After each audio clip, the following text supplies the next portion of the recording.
Bienvenidos y bienvenidas a Fricoño 0.0, a un vermú muy especial, que vermú con Carlos Bermúdez, el director de cine con películas tan fascinantes, ¿no? Como Diamond Flash, Magical Girl, ¿Quién te cantará? Pues hoy, ¿quién te friqueará? Pues don Carlos Bermúdez. Bienvenido, Carlos, a Fricoño. Bien, bien hallado. Muchas gracias por invitarme.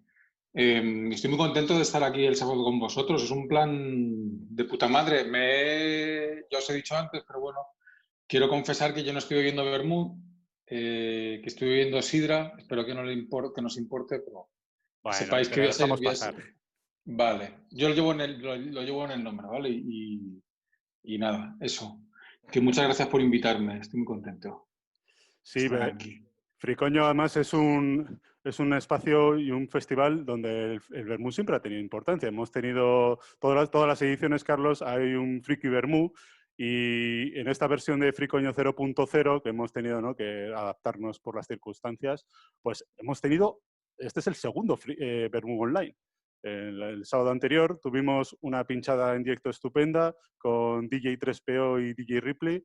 Bueno, que Digi3PO es el alias de José Ramón Crespo, uno de los pilares fundamentales de Fricoño, y siempre nos ameniza todas las ediciones con una pinchada estupenda, que yo creo que te gustaría además, porque además ya sabemos que la música y el mundo del karaoke pues te gustan mucho, ¿no? Te pierde un poco.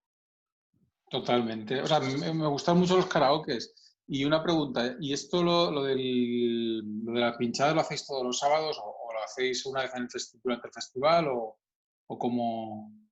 Pues José Ramón, que suele ser él el que suele pinchar varios años, o se invita al DJ, a la gente que quiera.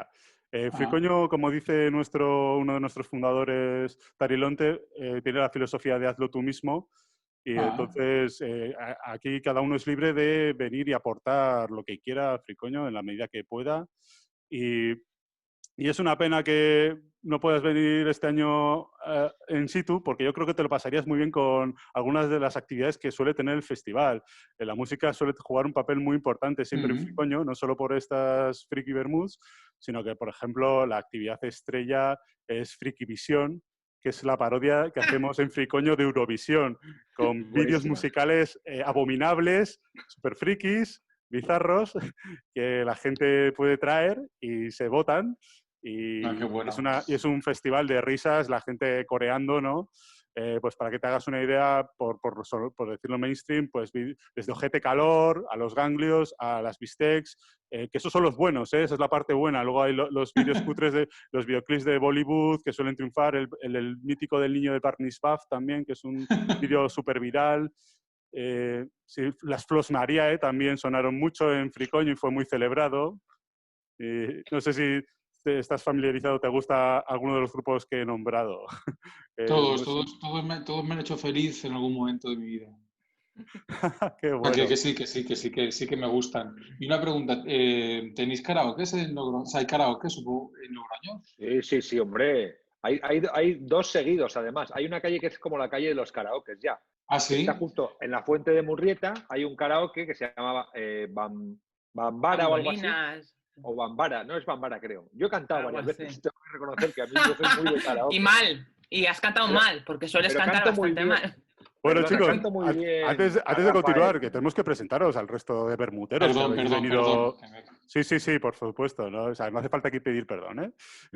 Pero bueno, para que la audiencia sepa, pues que contamos aquí con estupendos bermuteros que han venido aquí a charlar también con Carlos, como son Diego Pérez. ¿Qué tal, Diego? Bien, muy bien, joder, Sí. encantado de hablar para mí, de uno de los directores, para mí de cine de autor, es el mejor director que hay actualmente en el panorama nacional y además encantado de que esté él, ¿no? De poder estar con él, además, que creo que es un puntazo para el propio festival, ¿no? Sí, desde luego. Y bueno, decir que Diego es un gran cortometrajista vamos, recomendamos fervientemente su trabajo, que lo estás petando además con tu último corto en Cultura Inquieta, ¿verdad? Que has ganado un premio. Y bueno, y que todo el mundo, la gente de La Rioja te conoce también porque eres una de las alma mater de Octubre Corto, ¿verdad? Sí, Este del reconocido festival. y longevo festival de cortometrajes que tenemos aquí en La Rioja, afortunadamente, ¿no? Que somos muy privilegiados de que en Arnedo gozar de este festival. Sí, bueno, al final está guay, porque aquí como tampoco hay tanta gente que se dedique profesionalmente al mundo del cine, pues bueno, soy un poco ahí, pues eso, cabeza de ratón, ¿no? Que está bien, que al final aquí no hay Tenemos también, nos acompaña también gente y mola. Isabel Ribote del Cineclub Arrebato, nuestra querida replicante, que bueno, yo creo, Isabel, que la gente cinefila de Logroño también te conoce bastante bien, pero bueno, aún así, pues por si hay algún despistado o gente que... Dinos, ¿por qué tiene que ir la gente de Logroño a ver al Cineclub, al Arrebato? ¿Qué tiene que saber? Pues porque traemos propuestas totalmente fuera de lo que son las carteleras, porque somos arriesgados y luego porque nos lo pasamos muy bien, porque el espíritu del fricoño, bueno, realmente que sepamos que Cineclub El Arrebato lo fundó el fundador también de Fricoño, por lo tanto hay mucho de friki también en el Cineclub y es una cuestión que tenemos que celebrar, que para eso estamos aquí, para eso estamos vivos. Muy bien, teníamos por aquí, que creo que tenemos algún problemilla de conexión, con Alfredo Cordero de Siete Infantes, que estaba aquí hace un momento con nosotros, ahora... Se iba por más vermú. Puede ser que haya... Porque decir que estamos aquí con vermú, efectivamente. Bueno, un brindis por todos los presentes y con todos vosotros, amiguitos y amiguitas que nos estéis viendo en directo, de amigos y amigas de Fricoño. Decir que, por favor, dejarnos aquí en directo cualquier comentario, duda o cualquier cosa que queréis comentarle a Carlos y preguntarle. En algún momento intentaremos leer vuestros comentarios, ¿vale? Y nada, decir, Carlos, que el otro día tuvimos aquí a un buen amigo tuyo. Hombre, Alfredo, has vuelto. ¿Qué tal? No ha conectado, tiene problemas con el audio. Es que vive en Nalda, vive en las afueras. Estos que se hacen casas en las afueras, es lo que tiene. Lo bueno es eso. Lo bueno es que está desconectado de todo, Dios. Bueno, Carlos, te comentaba que tuvimos aquí en la primera charla, en el primer conversatorio online, a un conocido tuyo, a un muy conocido tuyo, a Borja Crespo, que lo conoces de hace mucho tiempo, ¿verdad? Del mundillo, de cuando dibujabas... Bueno, sigues dibujando, pero de cuando publicabas cómics, ¿no? Mejor dicho, de Subterfuge. Incluso de antes de publicar cómics. O sea, yo cuando tenía 18 años fui a visitarle a las oficinas de Subterfuge en Madrid y desde entonces ahí le conocí y desde entonces, bueno, pues en el mundo del cómic, sobre todo el mundo del cómic nos ha unido. Yo creo que en el cómic había mucha gente que luego ha hecho, bueno, mucha o alguna gente que empezó con el cómic o relacionada al mundo del cómic, luego ha hecho pelis, ¿no? Como Vigalondo, por ejemplo, Borja, mucha gente de Arsénico, ¿no? Y no sé, incluso Manuel Bartual, que ha hecho un par de pelis, cortometrajes, vienen del mundo del cómic. Y a Borja igual, a Borja le conocí efectivamente a través del mundillo del cómic, de los fanzines y tal. Y sigues dibujando, ¿verdad? Aunque no publicas a día de hoy, pero tengo entendido que el hábito no lo has perdido, ¿no? O sea, dibujo mucho porque me ayuda a planificar y porque aparte me gusta mucho dibujar. Y intento no perderla. O sea, siempre tengo un cuaderno en la mesa de trabajo para dibujar y para... Incluso los storyboards de las pelis los dibujo. O sea que dibujar me gusta, tanto si es narrativa para el storyboard, como si es para simplemente dibujar fricadas. Mira, aquí tengo como un cuaderno, de hecho que parece que lo tengo preparado, pero es verdad que lo tengo aquí porque dibujo. Y estaba dibujando Godzillas que me relajan mucho, ¿sabes? ¿Te relaja dibujar Godzillas? Hostia, qué bueno. Qué grande. Y ayer justo me puse a dibujar a Terminator, a Sarah Connor y a... O sea, mira, precisamente hablábamos antes de Ojete Calor. Corre, Sarah Connor, corre, ¿no? Corre, Sarah, coño. Te persigue. ¿Os puedo contar una cosa de Terminator 3? Sí, por favor. Por favor. Claro. Es que el otro día vi Terminator 3 y me pareció una mierda, a pesar de que esté rodada en España, o precisamente porque está rodada en España. Y está rodada en Lavapiés, es muy fuerte, porque claro, ¿la habéis visto? Sí, por desgracia. Sí, por desgracia. Yo, desde Terminator 3 no había visto ninguna peli de Terminator y aparte, bueno, esto ya luego igual entramos en debate con Isa, porque a mí no me gustan mucho las pelis en las que salen robots con forma humana. Me parece que... O sea, me molesta muchísimo. Pero no lo entiendo. ¿Sabes? Blade Runner no entiendo por qué hay robots con forma humana, ¿no? Y ni viajes en el tiempo, no lo entiendo. Entonces, en Terminator pasan las dos cosas. Entonces vi Terminator 6 y pensé, hostia, porque Terminator, perdonad, que no quiero como encallarme en esto, pero es que yo... ¿Por qué no en Terminator? Y entonces empecé a escribir una historia de Terminator 3 yo, o sea, la que yo hubiese hecho. Y yo hubiese hecho que Sarah Connor tiene que salvar al niño que se la folla en la primer Terminator, que ahora es un niño. ¿Sabes? Ahora sería un niño. O sea, ahora mismo, ese tipo, el de Terminator 1, ahora mismo es un niño. Y Sarah Connor es una vieja. Entonces, ¿por qué no se juntan los dos en la peli? O sea, el padre de su hijo es un niño y tiene que proteger ella ahora mismo al padre de su hijo, que es un niño. Bueno, lo escribí y lo dibujé.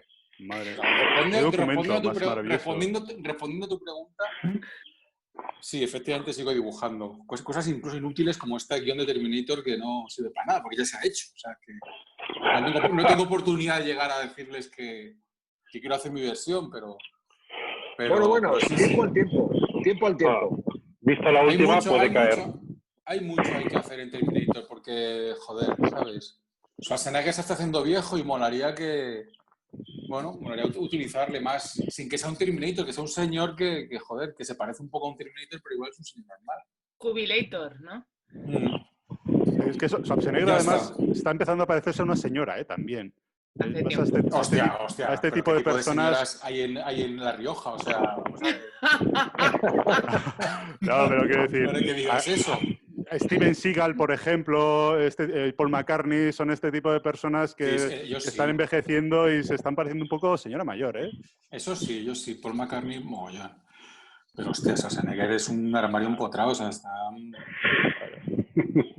Oye, Carlos, ¿y meterías a la niña de la curva en Terminator 7? Que por lo visto tienes ahí un tema recurrente con la niña de la curva, comentaste en una entrevista, muy curiosa. Sí, es que a mí había una historia que no sé si me la contaron o pasó, no. Pero el hecho de que la niña de la curva, o sea, era una historia básicamente de que aquí un tío le daba la chaqueta. No sé si estáis ahí, ¿hay alguien ahí? Sí, estamos. Sí. Lo de la chaqueta, sí. No, la movida es que por lo visto un hombre le dio la chaqueta a la niña de la curva, se la encontró, le dio la chaqueta, la niña desapareció y el hombre perdió la chaqueta y se la encontró como a los días en la tumba de una chica, que era la chica a la que le había dado la chaqueta. Yo pensé, hostia, si te dejas un boleto de lotería, tío, o la quiniela, la chaqueta, la niña te la pierde, desaparece con tu chaqueta y luego no vuelve a aparecer, porque esa niña fue generosa, le dejó la chaqueta, pero no vuelve a aparecer. O sea, ¿cómo explicas a la gente la movida de cómo has perdido el boleto, ¿no? Es como... creo que hay una película. Tiene mucho Hitchcock, tiene mucho rollo de la niña de la curva. Yo siempre he pensado que es muy Hitchcock esa historia. Sí. No, un poco Vértigo, ¿no? Bueno, Vértigo es pero tiene fantasmas, claro. Sí. Sin robots, además. Hitchcock lo hacía todo sin robots. Sí. Oye, Carlos, a mí hay una anécdota que me fascina, bueno, y que me parece muy entrañable, que cuéntanos, por si alguien no sabe o no ha visto nunca una entrevista tuya, qué maravillosa película te llevó a ver tu madre a los 4 años, por favor, que es que es una gozada. Sí, de hecho no es que me llevase a verla, sino que la estaba viendo ella en casa, porque en la 2, sabéis que antes ponían películas de terror los sábados, cuando éramos pequeños, sí. ¿No? No sé cómo se llamaba, bueno, da igual. No recuerdo el nombre del programa en el que ponían cine de terror. Pero el caso es que lo hacían. Y una noche estaban poniendo La Matanza de Texas y mi madre no se le ocurrió otra idea que bueno, no me insistió para que la viese con ella, pero es que yo le pregunté qué estaba viendo y me explicó que estaba viendo una película de unos adolescentes que mataban en Texas una familia de ex carniceros, caníbales, y la vi con ella. Y he de decir que gracias a esa película mi madre me enseñó lo que era el cine, porque me dijo, bueno, todo lo que está pasando aquí es todo ficción, es todo mentira, y me explicó me explicó lo que eran las cámaras, me explicó lo que eran los actores, me explicó lo que era un equipo de cine, y gracias a esa anécdota, esa explicación, fue mi primera lección de cine, por decirlo así. Y me la dio mi madre. Entonces, es como mi madre, que es una fan absoluta del cine de terror, más que yo incluso. Yo estoy empezando a valorar un poco el cine de terror así ahora, pero mi madre siempre ha sido muy, muy fan del cine de terror, del cine de género, del cine de thriller.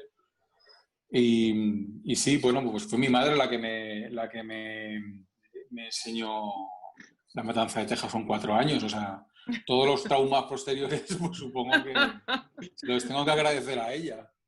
Si tú hicieses un remake del corto de tu amigo Vigalondo, una lección de cine, lo harías con tu madre, vamos, ¿no? Y con La Matanza de Texas. Pues posiblemente. Mi madre, de hecho, ya sale mi madre en un corto que hago. Sí, ¿no? Maquetas, lo sabemos. Sí, sí. Y en Diamond Flash también sale. Diamond Flash es la voz, ¿verdad? De sí, cuando... Sí. Que fíjate, yo te iba a preguntar con respecto a tu madre precisamente eso, o sea, que qué piensa ella cuando hace ese tipo de películas y tal, porque yo siempre comento que me daría mucho pudor ser creadora, porque evidentemente todo el tipo de oscuridades que tenemos, que luego se transcriben al guión o a la imagen, pienso muchas veces que sería muy complicado para mi madre verlo sin pensar que estoy trastornada realmente. Entonces me chocaba, ¿no? Cuando oía a tu madre ese párrafo que ya habla en Diamond Flash y luego el cortometraje, y pensaba, qué tía más moderna, ¿no? O sea, qué mujer más adelantada y qué tal. Ahora nos estás comentando que en realidad es que ella es la que te introdujo en todo esta vertiente, ¿no? Así oscura también. Los genes, vaya. Es curioso que mi familia, a medida que he ido creciendo, siempre ves a tus padres como alguien, bueno, pues con quien... Bueno, ves a tus padres como unos padres, ¿no? Pero luego con el paso del tiempo me he dado cuenta que mis padres estaban más perturbados de lo que yo pensaba. Entonces, cuando he ido abriendo estas puertas, he ido haciendo películas, me he dado cuenta que mis padres lo han asimilado muy bien, porque creo que en ellos, o sea, ellos tienen también, o sea, en mi familia creo que hay bueno, pues como que, o sea, hace poco, te pongo un ejemplo, hace poco me mandaron una foto de un capón, que es un pollo que le dieron regalar, congelado, y tener un capón congelado, que es un pollo gallego muy grande, una especie de pollo, y lo habían congelado y lo habían sacado del congelador, le habían puesto una cuerda y lo estaban paseando por la casa como si fuese un perro. Entonces, o sea, y me mandaron como una foto y yo no entendí, o sea, no entendía. Era una especie como de performance muy extraña, un poco siniestra. Cabeza borradora, veo ahí. Sí, justo eso, exacto. Ese tipo de mierdas. Pero claro, con esas personas, o sea, a esas personas, ¿qué les va a sorprender? O sea, no. Bueno, por poneros un ejemplo de una de sus performances, ¿no? Entonces, bueno, pues sí, ahí están. No tengo pudor en ese sentido, porque creo que mis padres pues también cabalgan esas colinas, ¿sabes? Además, a tu madre, tengo entendido que le gustan las películas de amor de Jaeneque, ¿no? De amor, a mi madre le gusta, ella la llama, su peli favorita es Funny Games. Y ella la llama la peli de los huevos, porque la peli...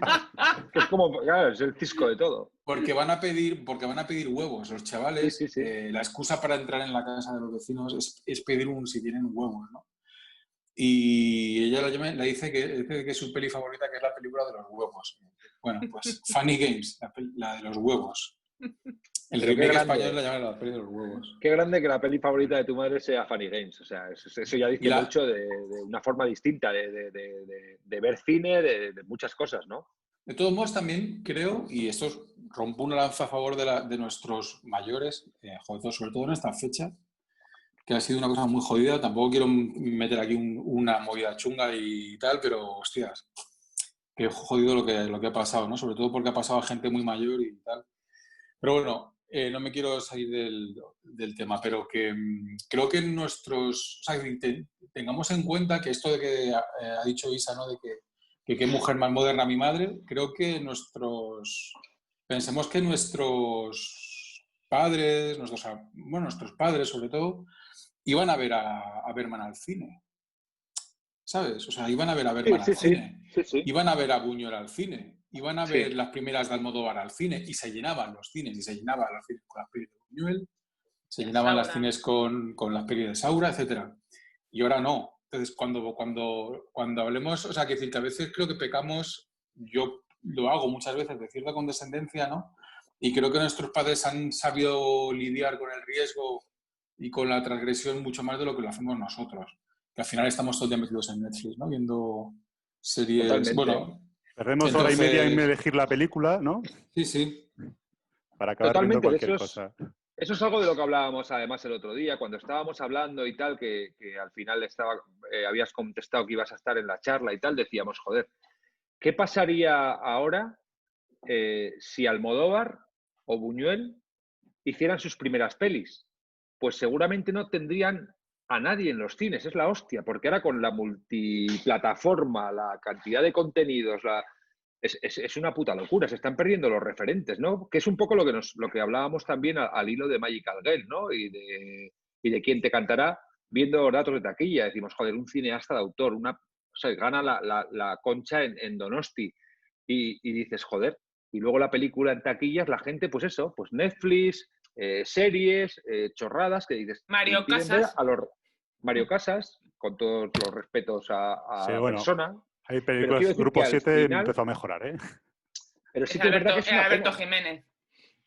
Es una pena, ¿no, Carlos? Que joder, que es que ya no se ven contenidos de calidad en muchos casos, de cosas nuevas, distintas, que son un soplo de aire fresco y tal, porque estamos muy metidos en este mundo de la plataforma, del multicontenido, y la gente, es lo que tú dices, es que llevas toda razón en lo que acabas de decir.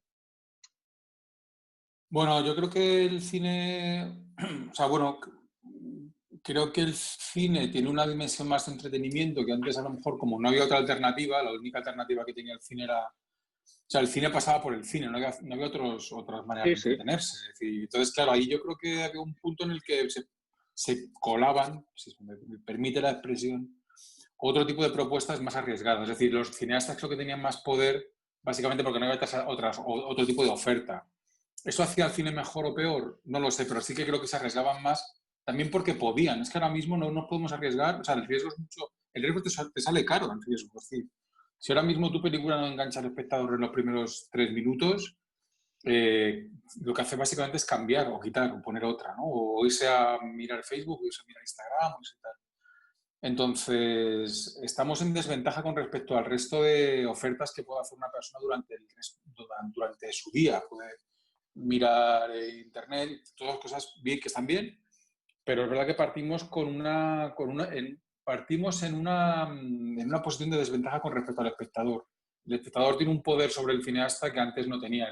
Antes el cineasta tenía más poder y se notaba porque te permitían, se podían arriesgar más, es lo que has dicho tú, ¿no? O sea, de repente es que la gente iba a ver las películas. Es que Pepe Lucibón fue un taquilla, o sea, fue una película que funcionó muy bien en taquilla. Sí. Imagínate que sale ahora Pepe Lucibón, que es lo que hablábamos el otro día, ¿no?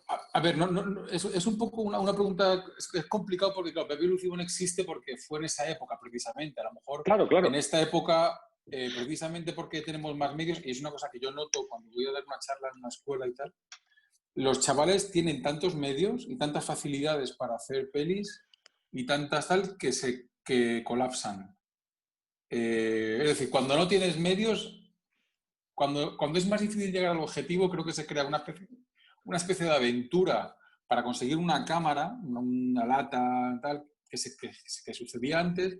Y claro, cuando ya has hecho toda esta aventura, ese recorrido, has conseguido la cámara, has conseguido la lata, ya tienes que rodar por cojones, ¿no? O sea, ya no te queda otra, cojones o por ovarios, no te queda otra.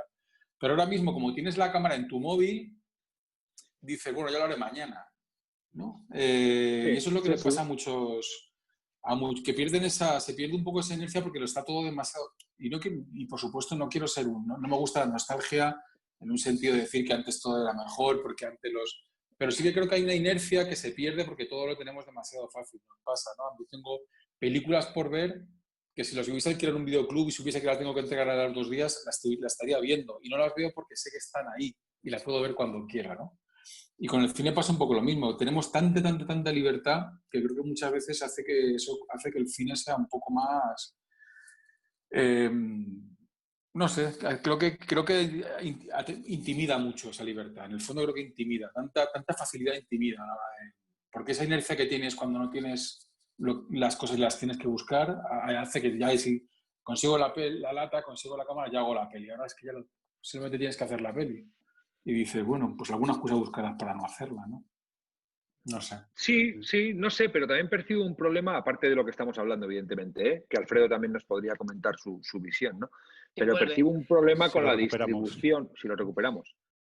Pero percibo un problema con la distribución de cine, en el sentido de que, joder, tu cine es muy hipnótico. Tu cine es un cine que si te sientas a ver una peli tuya, a los 3 minutos tú estás enganchado, porque es un cine hipnótico, no es un cine tampoco muy contemplativo en el que tengas que estar 30 minutos primero de ponerte en el planteamiento de personajes o tal, sino que es un cine muy hipnótico. Lo que me preocupa a mí realmente como consumidor y como cineasta sobre todo es por qué este cine, que además tiene todos los componentes para enganchar al espectador, en muchos momentos no llega al espectador. No me preocupa que la gente a los 3 minutos lo vaya a quitar.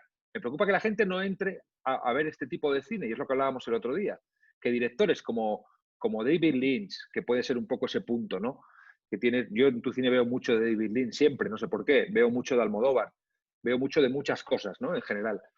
Y dices, ¿qué pasaría con estos directores ahora, ¿no? Con este sistema de multiplataforma, ¿no? Y a mí es que me duele realmente, ¿no? Cuando hemos estado viendo con Isa, por ejemplo, me acuerdo que vimos juntos en Donosti ¿Quién te cantará? Y fue un aplauso brutal, o sea, fue un aplauso unánime brutal, la gente aplaudiendo como locos cuando vieron Magical Girl igual, y dices, joder, ¿por qué esto luego no traspasa la barrera comercial? Porque las historias no es que no sean no comerciales. Quiero decir, ¿qué es lo que tú dices? Son historias que al final, joder, si la película del Shyamalan por poner un ejemplo, del Shyamalan, la de Bruce Willis, la famosa película esta con la que se hizo famoso el tío del Sexto Sentido. Si esa peli se hizo comercial, ¿por qué no se hace comercial ¿Quién te cantará? O Magical Girl. Hombre, para empezar porque está Bruce Willis. Eso está claro. Ahí estoy eso ya, hablando en términos más puramente industriales, una película, la misma película protagonizada por un actor famoso o que sea estadounidense o que luego aparte el Sexto Sentido es una película muy satisfactoria, ¿no? Tiene una estructura de guión que terminas la película construyéndolo hacia atrás y eso es muy satisfactorio, que en el caso de mis películas creo que no funcionan a ese nivel, ¿no? Puede funcionar a otro nivel, pero creo que no es una película que se construya o que vuelvas a repensar la película desde el final y funcione. Bueno, no sé, tampoco yo no me gusta hacer análisis de mis pelis así, de por qué no ha funcionado mejor o por qué no funcionan mejor o por qué tal, porque simplemente no lo hago. No sé por qué, pero no lo hago. Me preocupa ir haciendo cine y ya está. Pero bueno, sobre lo que decías de las películas que pasaría ahora, sobre la película de Protegido de Bruce Willis, yo un ejemplo, por ejemplo, es que entran muchos factores. Está, por supuesto, los actores, que es americana, y el hecho de que la industria, que luego los propios países pues facilitan o entorpecen un tipo de cine. O sea, España no es un país que... Pero es que ni la Academia Española, es decir, España no es un país que facilite, ¿cómo se diría? España no es un país que aplauda al diferente. Es decir, España pues tendrás unos partidarios de tu cine, pero también vas a tener muchos detractores, ¿no? Tampoco quiero meterme en esto porque me da igual, no quiero hablar de España, me da igual. Sí, está claro. Pero te pongo un ejemplo de una cinematografía que sí aplaude y que sí da pie a que exista el riesgo y que conviva con lo comercial. Es decir, que para mí tengo la mejor cinematografía del mundo en todos los sentidos, que es la de Corea del Sur. Vamos a ver, tenemos una cinematografía que es cine de autor comercial. Eso es una rara avis, no existe ni siquiera en Estados Unidos. Lo único que existe ahora mismo en Estados Unidos y es que es una y llevamos desde los 90, es Tarantino. Es decir, un cineasta de autor que tenga una repercusión comercial es Tarantino. No ha vuelto a aparecer un cineasta de autor en Estados Unidos que tenga una visión comercial, que tenga una visión de autor y que aparte sea comercial. Y sin embargo, en Corea del Norte, esa es la constante. Es decir, Corea del Park Sur. Chan-wook ahora mismo está... Perdón, Corea del Sur. Ojo, que a lo mejor hay muy buenos cineastas en Corea del Norte y lo desconocemos, claro. La Corea la mala, la del Sur, pues tiene ahora Bong Joon-ho, que de repente es una revolución, pero es que tiene sentido. Pero no solo para no caer en Bong Joon-ho, por ejemplo, una película, el otro día hablaba con Paco Plaza, estábamos escribiendo una peli y tal, y hablábamos y decíamos, joder, es que le decía, Paco, mírate El extraño, una película de hace un par de años, no recuerdo el nombre del director, estuvo en Cannes hace 2 años, una película que se llama El extraño, no sé si... no me suena. De Wailing, una película rarísima que dura 2 horas, con zombies, exorcismos, no se entiende absolutamente nada. Uy, eso suena muy bien para Fricoño, ¿eh? No se entiende nada, es una película confusa en el buen sentido, es una película misteriosa, es una película sugerente, una película que llamaríamos cine de autor. Una película que tú la ves y en cualquier otro país si hubiese hecho dirías, bueno, esto es una película de género pero minoritaria. En Corea del Sur esa película hizo 60 millones de dólares. Quiero decir, en Corea del Sur esa película hizo lo mismo que ha hecho aquí El Orfanato. Entonces, claro, estamos hablando de que España tampoco es un país en el que... pero nunca lo ha sido y tampoco me voy a quejar porque no lo sea, porque qué mala suerte. Hay gente que vive mucho peor que yo que tiene mucha más. Es decir, yo eso por eso te digo, volviendo un poco a lo que decías, pues no solamente es el cine que yo hago, es el país en el que he nacido. Ya está. Entonces ya ahí tengo yo la capacidad de decidir si seguir haciendo pelis aquí, si busco tal, si me aguanto. Lo que yo no voy a hacer va a ser yo solo cambiar la industria y también un país entero. Entonces lo que puedo hacer es seguir haciendo... Claro, entonces eso es resignarse, seguir haciendo pelis, hacer las pelis que yo quiero y saber hasta qué punto quiero ceder, no quiero ceder, no quiero ceder y lo hago con otro... O sea, esto es hacer cine al final es una cosa muy...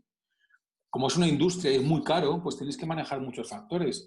Pues trabajas con actores más conocidos, trabajas fuera, trabajas en rodas en inglés, rodas en España pero en inglés, rodas en Estados Unidos pero en español, rodas con actores latinos, con actores argentinos, haces una coproducción, tal. Pues así funciona, es buscar un poco la visibilidad de tu cine y que lo vea la mayor gente posible y sobre todo que es, en mi caso, intentar hacer el cine que a mí me motiva, ¿no? Y ahí es un Tetris al final. Pero es bonito, porque el cine es bonito, porque es una aventura. En ese sentido a mí me gusta ese tipo de... No es una cosa que dibujo yo en mi casa, ¿no? Es una cosa que tengo que hacer con mucha más gente. Y esa aventura, ese elemento industrial, ese elemento de aventura, de tener que juntarme con otra gente para que mis películas lleguen a más gente, pues también me parece interesante. También es bonito, ¿sabes? ¿Por qué no decirlo? No sé, igual me he enrollado mucho, pero bueno, como hemos hablado tanto de España y tal, quería como ubicar un poco el porqué de España. No, que está guay. Aparte que oye, has nombrado ahora un director que a muchos de nosotros nos gusta y que además está muy de actualidad, ¿no? Por ese bombazo que ha sido Parásitos. Pues supongo que hay una película de Bong Joon-ho que te gusta también, ¿no? Y que tiene mucho que ver con tu fascinación por el kaiju y que es The Host, ¿no? Me encanta The Host. Una película maravillosa que mete mucho realismo en un género fantástico, ¿no? Sí. No, y sobre todo el tema este de... Bueno, Bong Joon-ho siempre tiene como esta mirada social, ¿no? Sobre su cine. O sea, que no es simplemente una película de monstruos sin más, sino que hay algo en sus películas que humaniza mucho todo lo que... O sea, el hecho de plantear una película de caballos desde una perspectiva tan humana creo que hace que la película sea mucho más terrorífica, ¿no? Yo hace poco vi King of Monsters de la peli de Godzilla y claro, cuando los personajes están tan pendientes de la trama, de un dispositivo que hace que Ghidorah, no sé si sabes qué peli es, la de Ghidorah contra Godzilla, contra Mothra, contra Rodan, el remake famoso de Invasión a la Tierra, Invasión extraterrestre. Y pues, claro, es una película que están tan pendientes de la trama que se olvidan del factor humano y, sin embargo, en The Host todo es el factor humano. O sea, no hay trama. La trama es una trama sencilla y toda la peli habla de la historia de una familia, de su conflicto, como familia, de sus conflictos y su manera de sobrevivir. Entonces, por eso Bong Joon-ho es tan interesante, porque sus personajes están construidos desde una honestidad que hace que la película sea siempre interesante. Creo, no sé. Oye, ¿te gustaría abarcar en algún momento, no sé, os has fantaseado algo, ahora que nos has enseñado además esa maravillosa libreta de Godzillas, a tu manera el género Kaiju, como ha hecho tu buen amigo Vigalondo en Colossal, por ejemplo? Sí, tengo una historia, de hecho. Tengo una historia, mira.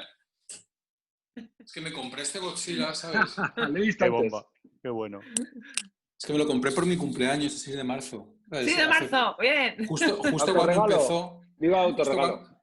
Sí. Bueno, es lo mejor que me... Justo cuando empezó la pandemia... ¿Qué detalle tiene? Llegó el... No, es la hostia, ¿eh? O sea, flipas. Está O sea, guapísimo. es flipante. Bueno, pues justo, pues sí, me flipa. Yo tengo varias historias sobre un kaiju, tengo varias historias de tal, pero es lo que hablábamos antes, lo que hablaba con Diego, ¿no? O sea, que luego al final te das contra la pared de una realidad es que eres español. O sea, así tan sencillo como eso. Es decir, aquí no existe una cultura de Nacho ha rodado Colosal en Estados Unidos con Anne Hathaway, hablando un poco precisamente de lo de las estrellas de cine, ¿no? Sí. Que facilitan muchas veces ese tipo de ideas arriesgadas. El hecho de que tengas una cara conocida hace que tu idea, que es un poco más arriesgada, tenga más salida, más facilidad para ser vendida, ¿no? Pero en España es muy complicado. Es que además una película en español sobre un kaiju, dices, ¿quién la va a ver? Tampoco me apetece hablar en esos términos tan industriales y tal, porque sé que es un poco aburrido, pero es inevitable que un director cuando se sienta a escribir piense en estas cosas. Y yo voy a escribir una película sobre unos kaijus que suceden, en este caso, que en mi película que se me ocurre en Benidorm, porque hay rascacielos básicamente que se pueden destrozar. Ese sitio perfecto, joder. Por eso, o sea, porque claro, una película, bueno, The Host es un kaiju sin rascacielos. Es más parecido a unos Sanfermines de Host que un... Oye, Logroño podría ser un lugar perfecto para traer un kaiju aquí, ¿eh? O sea, plantéatelo porque Logroño y Godzilla puede ser una combinación bastante interesante, que puede llevar a mucha gente, sí, puede llevar a mucha gente al cine. Yo lo veo. A ver, El Parque del Ebro puede aparecer en el Ebro, ¿no? Puede sumergir de las aguas a un monstruo, ¿no? Como el de Sí, tendría que haber un pez cierta mutante. relación Un siluro gigante yo veo. Tendría que haber cierta relación entre el kaiju y el vino.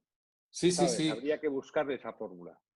Pensad que nosotros tenemos nuestros kaijus particulares que son los Sanfermines, es decir, o sea, gente corriendo delante de unos toros. ¿Hay algo más kaiju que eso? Que toros, que lanzar toros y que la gente corra delante de ellos, o sea, me parece un poco bastante brutal si lo pensamos, ¿no? Pero, y pasa aquí, o sea que... Oye, con respecto al tema de la forma en la que muestras, bueno, que no muestras el tremendismo, la brutalidad en tus películas, que a mí me choca mucho, por ejemplo, que en un momento dado tú puedes decirle a una persona que vea una película, a una persona que no soporte mucho la violencia, le puedes recomendar que vea un film tuyo porque narras mucho más de lo que enseñas, o sea...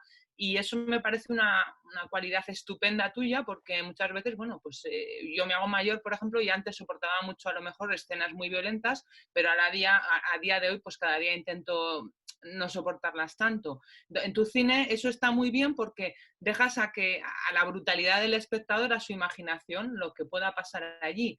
En el caso de que, por ejemplo, tuvieras un presupuesto millonario, ¿seguirías con esa vertiente o enseñarías toda esa brutalidad que llevan implícita tus películas? Tengo la respuesta muy clara. Solo mostraría violencia explícita, que además está muy relacionada con el presupuesto, si fuese a través de un rayo láser. O sea, si pudiese hacer en efectos especiales un rayo láser que puede cortar a la gente por la mitad, es lo único que mostraría de violencia que realmente me parece interesante. Porque es verdad que ver a alguien siendo cortado con un rayo láser tiene que estar muy bien hecho. Pero aparte apetece verlo, ¿no? Es algo como ¡Hombre! muy quirúrgico, a nivel de textura creo que es muy interesante. Pero si no soy muy fan de la violencia tampoco, no la soporto muy bien. No soy muy... No me gusta. De hecho, La Matanza de Texas, volviendo un poco al tema este de La Matanza de Texas, si os fijáis, si la recordáis, no sale mucha violencia explícita. no hay violencia explícita, no es como Hostel. Y es verdad que yo no la soporto bien, la violencia explícita, en sentido quizá la más cruda, ¿no? A lo mejor un tiroteo y tal, que tampoco he hecho nunca muchos tiroteos y también los hago siempre fuera de campo. Pero no soy muy fan de la acción ni de la violencia en general. O sea, no son... Me gustan las pelis de Kung Fu, me gustan mucho las pelis de kaijus, me gustan mucho las pelis de robots, de peleas con robots y de monstruos, de robots gigantes y tal, me encantan. Ese tipo de acción me gusta mucho, tipo Pacific Rim, pero luego la violencia humana, la sangre, las vísceras y tal no me gustan, me pasa un poco mal. Tengo un poco de pudor por a mí eso. me gusta, sí. Es que además, a mí una de las cosas que más me gusta del cine de Carlos, por ir un poco a este punto que está hablando, ¿no? Es el uso de la elipsis, ¿no? Yo siempre, en las escuelas de cine, cuando estudias tal, y cuando empiezas a ver cine, ¿no? Te dicen, cuando veas a un director que sabe usar la elipsis, sabe usar casi todo, ¿no? Y para mí, en Magic Girl, por ejemplo, la secuencia en la que el personaje de Bárbara Lenin entra en una casa y después sale y no ves lo que pasa dentro, para mí es mucho más tremendo lo que te crea ese uso de la elipsis que hace Carlos que el ver lo que hay dentro, ¿no? A mí es una de las cosas que más me gusta un poco del cine de Carlos también, esa atmósfera que genera, que por eso decía que me recuerda mucho a David Lynch a veces, no sé si es uno de tus referentes o no, pero me recuerda, ¿no? Ese poner todos los elementos, la imagen, la música, la conversación justa, todo al servicio de algo que te parece que vas a ver que va a ser la hostia, y luego al no enseñártelo todavía crees que es más fuerte que si lo hubieras visto, ¿no? Y a mí eso me parece un manejo de la elipsis brutal. Y el fuera de campo lo dominas muchísimo también. Sí.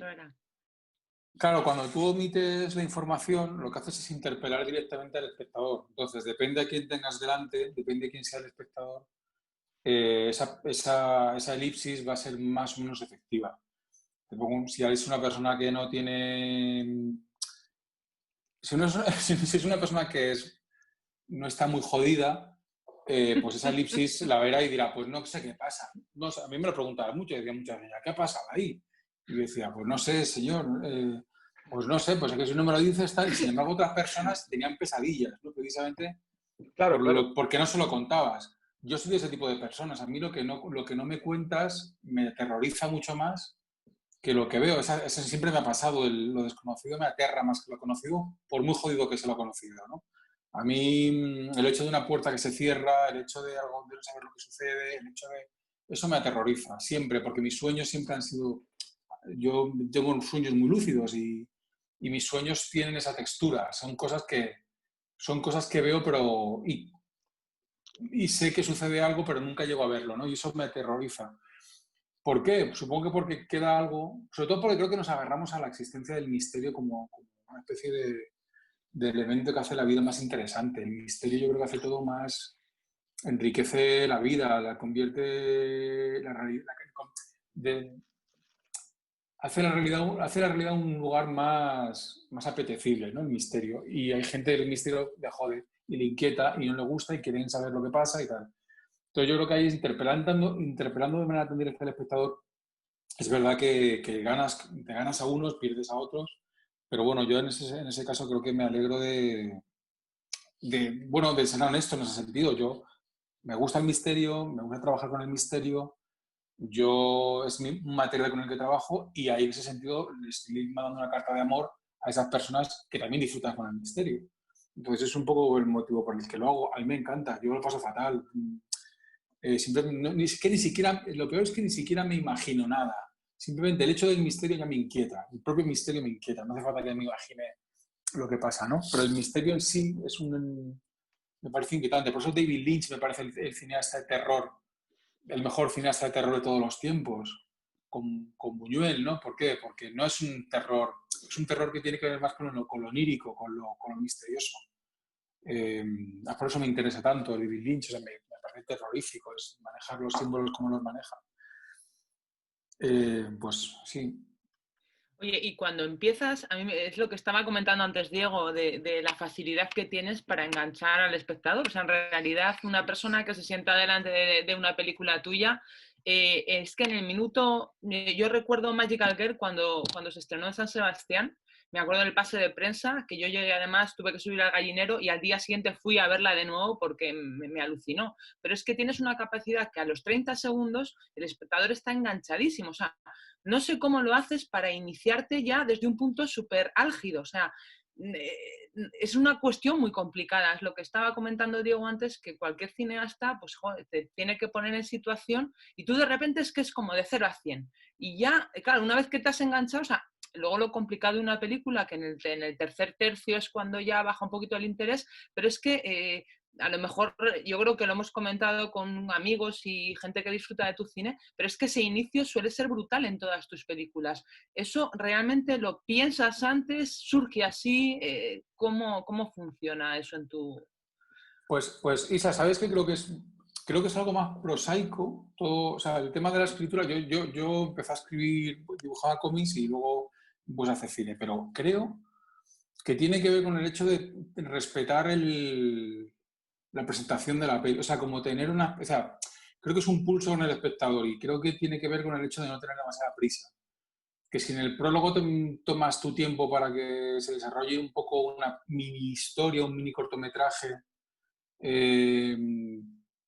y mantienes la atención, básicamente creo que puedes mantener al espectador atento. Es decir, yo creo que todo trata, en ese sentido yo lo he aprendido mucho, o creo que lo he aprendido de Tarantino, y es que del hecho de cuidar cada secuencia como una especie de set piece. O sea, las secuencias no son solamente tránsitos para darte información y llegar al punto que tú quieres, para el clímax o al nudo del segundo acto, sino que cada escena tiene una especie de entidad de interés por sí misma, ¿no? Y eso es una cosa que yo me preocupo porque sea así, o yo al menos lo intento. Otra cosa es que luego lo consiga, o que otros espectadores lo sientan, que por supuesto habrá otros espectadores que no lo sientan así. Pero mi intención cuando escribo sí es que cada secuencia, por supuesto la primera, que es muy importante, ya bien sea una imagen o una secuencia de presentación, tenga entidad por sí misma, no estés así como, bueno, venga, que vamos a lo que mola. Y creo que a veces incluso te diría que he cometido el error de querer llegar demasiado pronto a donde quería llegar, y eso ha sido a veces algún error. Porque creo que las secuencias tienen que respirar por sí solas, porque es un pulso. El espectador a lo mejor se está aburriendo, pero se aburre el primer minuto, a lo mejor se aburre el segundo minuto. Pero cuando lleva 5 o 6 minutos o 7, ya se ha acostumbrado a la secuencia. Y es un pulso que creo que hay que aguantar. ¿Qué pasa? Que como ahora mismo las series, las películas tienen esa competición entre ellas, porque como todo se consume en casa, si no a los 2 minutos te aburres, la quitas, pues la gente tiene miedo. Pero yo insisto, yo creo que hay que aguantar, hay que aguantar, hay que tratar con cariño las secuencias, aunque es un pulso con el espectador y creo que hay que intentar ganarlo siempre. Joder, Tarantino hace poco decía, y es cierto, o sea, decía, Eras una vez en Hollywood, del año pasado, decía, en la cartelera de este año, la única película que es original, que no es un remake, o es una adaptación de un videojuego, o es una segunda parte, es Eras una vez en Hollywood. Os cuento esto porque he hablado de Tarantino. Sí. Pero bueno, que al final, pues una película de Sonic, ¿no? No puede permitirse tener un prólogo de 15 minutos como Malditos Bastardos, ¿no? ¿Qué vas a poner ahí a Sonic ahí haciendo qué? Pues no, Sonic llega, pum, le presentas, tal. Es jodido, ¿sabes? Es que estamos luchando, o sea, el cine está luchando contra sí mismo, está luchando contra el cine tiene que luchar a nivel narrativo contra un contexto muy determinado que altera el propio lenguaje cinematográfico. Es que y Tarantino lo hace porque es Tarantino, es lo que decía Diego. O sea, Tarantino lo puede hacer, Almodóvar lo puede hacer, Scorsese puede hacer Scorsese lo puede hacer porque son ellos. Tienen nombre Sí. ya. Aunque yo he de decir que la gran esperanza, Bong Joon-ho, por supuesto, es una esperanza. Ari Aster para mí es una esperanza. Ari Aster lo íbamos a sacar aquí en la conversación porque evidentemente es un cineasta que creo que tiene algo tuyo en cuanto a las sugerencias y que no va a lo fácil y que creo que te gusta bastante, ¿verdad? Tengo entendido que Hereditary y Midsommar te han dejado pizcueto, ¿no? Me gusta mucho. A mí, yo, fíjate, es curioso porque yo cuando vi Hereditary salí del cine y no me gustó demasiado. De hecho, fui con mi madre Y, ¿Cómo no? Qué guay, con con tu madre queremos ir al cine, Carlos. Sí, pues Cineclub cuando con tu queráis, madre, por favor. pues, ¿no? Invitadnos Joder. y vamos para allá. Ya está hecho. O venid vosotros. Pues yo recuerdo que la vi y dije, joder, pues me aburrí un poco. Pero es curioso porque la película me fue persiguiendo durante días, hasta que volví a verla y la he visto como 5 veces, tengo el DVD, tengo el Blu-ray y tal. Y es una película que me fascina. Y yo creo que ya como que incluso es irrelevante el hecho de si me parece buena o mala, eso es lo de menos. Creo que es una película que Como se queda experiencia, conmigo. ¿no? Claro, exacto, justo. Es una experiencia. Entonces, yo creo que las películas ahora mismo no se las permite ser experiencias. Es como que tienen que funcionar, no funcionar, no sé qué, tal. Y hay que reivindicar, y en ese sentido Ari Aster creo que es una punta de lanza, porque él además tiene la visibilidad de estar rodando en Estados Unidos, que el cine puede ser una experiencia, ¿no? Y puede ser, no digo que deba serlo, el cine pueden ser muchas cosas, por supuesto. Pero una de ellas es que pueda ser una experiencia, que convivas con ella, que te persiga días, que se quede contigo. Y por eso me alegro tanto de la existencia de Ari Aster, que de hecho, hablando precisamente de duraciones y tal, no sé si os habéis enterado que ayer o anteayer salió la noticia de que la siguiente película de Ari Aster 4 horas. va a durar 4 horas, es una comedia, pues, Sí. pues me parece de puta madre. Es Pues una eso gozada, precisamente, eso. Sí. eso es, sí, eso es. Creo que hay un punto en el que os lo cuento un poco también en confianza, porque estos días también de cuarentena te da tiempo a reflexionar sobre estas cosas, pero creo que precisamente en un mundo en el que todo tiende a ser más homogéneo, creo que hay que luchar por ser honesto uno mismo y precisamente por hacer lo que sientes y aunque sea a contracorriente, porque creo que es una carrera de largo recorrido. O sea, no es un tipo de cine como el de Amenábar o el de Bayona, que es un cine que me encanta, pero es otro tipo de cine. Yo creo que hay que resistir, hay que aguantar y no hay que claudicar, aunque sea tentador. Porque, y no buscando, ni siquiera lo digo buscando como una especie de recompensa dentro de, o la quinta, no, simplemente como una especie de cuestión de principios. Es una... Sí. Eso lo Es hablamos. una... Sí. Lo hablábamos el otro día, Carlos. Perdón si me habéis visto de... distraído en algún momento de la conversación. Es que he intentado rescatar a nuestro amigo Alfredo Cordero de Siete Infantes, que debido a los problemas de conexión y a mi pequeña torpeza, pues de momento no nos es posible integrarle en la conversación. Pero bueno, igualmente te mandamos un saludo, Alfredo. Y esperemos Alfred, que disfrutes... vuelve. Que coja el coche y venga a Logroño. Bueno, si estábamos hablando de cine de Ari Aster y que te gusta, y bueno, yo quería también retomar un poco un género, ¿no? que sabemos de buena tinta que te apasiona, que es el anime, ¿no? Que ha estado muy presente en Magical Girl, por ejemplo, y bueno, y que tu friquismo siempre se ha filtrado, ¿no? En tus películas, algunos de tus fetiches, etcétera. Y que sepas que aquí en Fricoño hemos tenido, por ejemplo, proyecciones de capítulos de Caballeros del Zodiaco, por ejemplo. Ya, muy bueno, es verdad. Se hizo un maratón de Caballeros del Zodiaco. Cantando todos Sí, la canción. Y además... ¡Piscis! ¡Piscis al poder!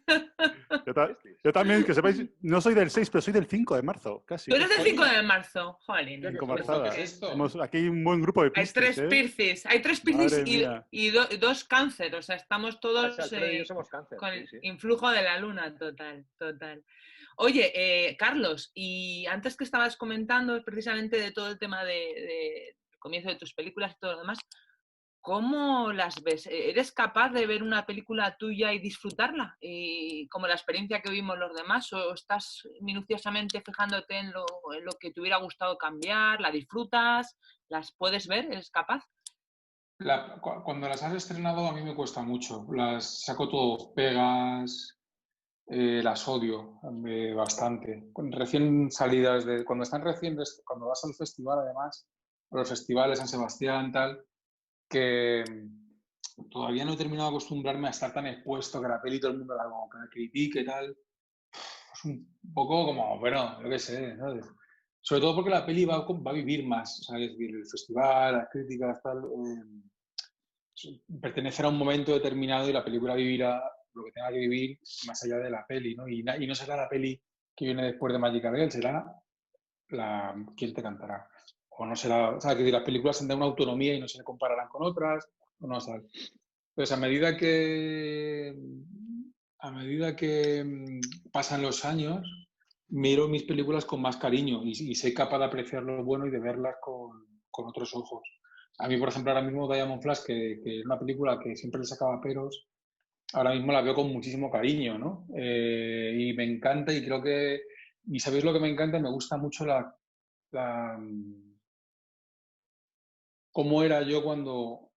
o en qué posición estaba yo con respecto a mí mismo y a la creación cuando hacía esa película. O sea, había una libertad y una falta de miedo que no te voy a decir que a la que quiero volver de alguna manera, ¿no? O sea, que hay algo ahí de esa libertad que me preocupo de no perder, de que el miedo o las dudas no conviertan un proceso creativo en algo como torpe, ¿no? Y lleno de dudas y que sea algo desagradable. Entonces, pues mira, siempre sacas algo bueno de las películas, pero claro, es verdad que cuanto más tiempo pasa, las ves con más cariño. Sí, pero sí que es verdad que Carlos eres un director que, por lo que hemos estado hablando, además, nosotros hablábamos hemos estado hablando de ti estos días y tal, bueno, aparte de cuando vemos tus pelis, que está guay porque de alguna manera tú tienes tu sello, tampoco eres una persona que ha claudicado a ese espíritu de libertad, de contar lo que quiere, de enseñar lo que quiere. Eso puede que tenga un precio a corto plazo, como tú dices, pero al final es verdad que a medio o largo plazo, cuando tú veas tu obra, yo siempre pienso que en el mundo del cine hay dos recorridos, ¿no? Que a veces entre sí se entrecruzan, ¿no? Pero uno es hacer lo que quieres y otro es hacer lo que creen los demás que tienes que hacer, ¿no? De alguna manera. Esto pasa mucho, ¿no? Con el mundo de la producción, ¿no? Y de alguna manera, cuando sigues ese camino de hacer lo que quieres, yo creo que al final es cierto que cuando tú veas tu obra y tal, te vas a reconciliar con todas tus pelis, aunque odies los estrenos, como es lógico, porque a mí me ha pasado hasta con mis cortometrajes, cuando he ido a festivales un poco grandes a presentar, tal, no sé qué, es que no los quiero ver, o sea, los veo y no veo más que fallos, hablando a un nivel muy micro, ¿no? En comparación con tu obra, quiero decir, pero eso pasa, ¿no? Pero sí que es verdad que cuando tienes ese sello y esa libertad, esa falta de miedo y tal, al final cuando miras tu obra, con el paso del tiempo, porque tú dices lo que tú dices, las películas tienen su vida y tienen su... ¿Qué hubiera pasado con Quién te cantará si sale antes que Magical Girl? ¿O qué hubiera pasado si sale 2 años más tarde? A mí me parece maravillosa. A mí personalmente me gusta más Quién te cantará que Magical Girl. He visto las dos muchísimas veces, pero a mí Quién te cantará tiene algo de lo que hablábamos, de cuando no te gusta, de que no te gusta enseñar, que te gusta sugerir. La escena en que está el personaje de Natalia de Molina, sin hacer mucho spoiler, ¿no? Que te quedas con el personaje de su madre en el sofá durante 3 minutos o 4 minutos, no me acuerdo cuánto tiempo dura ese plano secuencia, es brutal. Y eso es muy tuyo, eso es tu sello, ¿no? Que cualquier otro hubiera dicho, no, es que esto se tiene que ver esto otro, ¿no? Sí, sí. De todos modos es muy interesante, Diego, eso que dices, porque hablamos del sello, fíjate, lo pensaba hace poco. Creo que a veces hablamos del sello como sinónimo de libertad y el sello muchas veces puede ser un lastre, puede ser una jaula. Sí, sí, totalmente. Eso de muchas veces, porque hay veces que si te acabas convirtiendo en una marca y lo que haces básicamente funciona, parece que no puedes hacer ya otra cosa, ¿no? Muchas veces lo que quieren los demás que hagas no es cine comercial. A lo mejor lo que siguen diciendo todos los demás que hagas es ese supuesto sello tuyo que tienes que perpetuar, porque si no no has sido fiel a ti mismo. Es como, pero qué cojones, que a lo mejor lo que yo quería hacer ahora mismo era una película de 50 millones con robots, ¿no? Entonces, es muy interesante porque a veces, no digo que tenga que sea en mi caso, ¿eh? Pero me hace pensar eso que dices sobre el sello, ¿no? Porque el sello muchas veces se puede convertir en una especie de trampa, ¿no? Eso le pasó a Tarantino con Jackie Brown, si recordáis, o le pasó a Guillermo del Toro, maravilloso. Por ejemplo. Es un muy buen ejemplo, Jackie Brown, ¿no? Él había hecho Pulp Fiction, que era una película que se basaba, que además si la ves con el tiempo te das cuenta que es una película llena de giros hasta unos niveles casi obscenos. O sea, si no hay secuencia en la que no hay un giro de guión, una sacudida tal, que dices, bueno, hostia, no puede ser que en cada 3 minutos me esté... La película incluso tiene algo naif, Pulp Fiction. Sí, sí. Y lo tiene y funciona porque es su segunda película. Es decir, si hubiese repetido el código de los giros, no hubiese funcionado. Ya sabemos lo que pasa cuando repites la fórmula. Es lo que le pasa a Samadaya. La primera vez me pilla, la segunda me pilla, la tercera ya sé que vas a hacer algo. ¿Qué vas a hacer? Y Samadaya se quedó durante unos años una sucesión de fracasos precisamente porque ya sabíamos lo que iba a hacer. Tarantino ha sido mucho más inteligente, no sé si de manera consciente o no, pero él dijo, bueno, he hecho Pulp Fiction, que es una película, en mi opinión, más inmadura que Jackie Brown, más resultona y por supuesto cambió la historia del cine, pero es cierto que es una película de una persona que quiere, es la película de alguien que te quiere sorprender a cada segundo. Se nota su necesidad de sorprenderte. Y sin embargo, Jackie Brown es una gran película de cine negro, buenísima. Voy a reivindicar, que está un poco infravalorada dentro de la filmografía. Mucho más madura que en Pulp Fiction, pero que tuvo menos éxito porque la gente quería otra vez Pulp Fiction, ¿no? Pero el caso es que Pulp Fiction ha pasado de historia del cine, Jackie Brown siempre se queda como una película menor de Tarantino, pero lo cierto es que para mí es una de sus mejores películas, si no la mejor banda sonora de sus también películas. Brutal, siempre la banda sonora de Tarantino está siempre ahí presente, ¿no? Ejemplo a seguir de cómo utilizar la música, pero no se queda para nada corta. No, pero hablando sobre la honestidad con uno mismo, muchas veces, ¿qué es ser honesto uno mismo? ¿Qué es lo que queremos? ¿Qué es la pregunta más difícil? Porque uno dice, yo quiero ser honesto a mí mismo. Lo fácil es ser honesto uno mismo, lo difícil es saber qué significa eso, porque uno no sabe ni siquiera lo que quiere muchas veces, ¿no? Pero cuando lo sabes, o sea, cuando en esa búsqueda, creo que no siempre, hay muchas respuestas. Ser honesto uno mismo puede ser hacer grandes producciones o puede ser volver a hacer películas muy, muy, muy pequeñas. Creo que la clave es tenerlo claro en el momento que estás haciendo la peli y no pensar, no querer estar haciendo otra cosa. Sí, nosotros hablábamos del sello y de la honestidad de Carlos Bermúdez, no tanto, no tanto en el sentido de lo que tal, sino de que decíamos, joder, es que Carlos Bermúdez creemos que es, sin conocerlo personalmente, creemos que es una persona, un cineasta que quiere hacer lo que él quiere como él quiere. Que no creemos que sea una persona fácil de que los productores le impongan lo que tiene que hacer. Esa era nuestra sensación, no sabemos cuál es la realidad, pero esa es nuestra sensación. Y Tarantino también tiene un poco ese perfil, ¿no? Porque es verdad que luego ha sabido evolucionar muchísimo, pero siempre a su manera, como él ha querido, ¿no? Esa era la pregunta un poco. Iba más por esa línea, ¿no? Lo del sello. Sí, pero es que pero te respondo un poco sin volver a lo mismo. Es que yo muchas veces dices que hace lo que él quiere, hablando de mí, es que es una persona que hace lo que quiere tal, pero es que yo a veces no sé ni lo que quiero. Si yo mañana, yo te digo, así, yo puedo tener claro lo que quiero a la hora de ponerme a hacer la peli. Sé que tengo clara la visión a la hora de llevarla a cabo. Es decir, pues sé que me gusta, pues es lo que hablábamos de las secuencias, de darle cierto empaque, de tratar cada secuencia con una entidad propia y tal. Las elipsis, el misterio, eso lo tengo claro. Pero mi siguiente proyecto yo sé lo que voy a hacer porque sé lo que la peli que es, pero la siguiente, pues yo... ¿Ha madurado durante el confinamiento o ya lo tenías claro de antes? Lo tenía claro, pero durante el confinamiento le he dado una vuelta y bueno, ahora estamos ya, o sea que ya la cosa va para adelante. Pero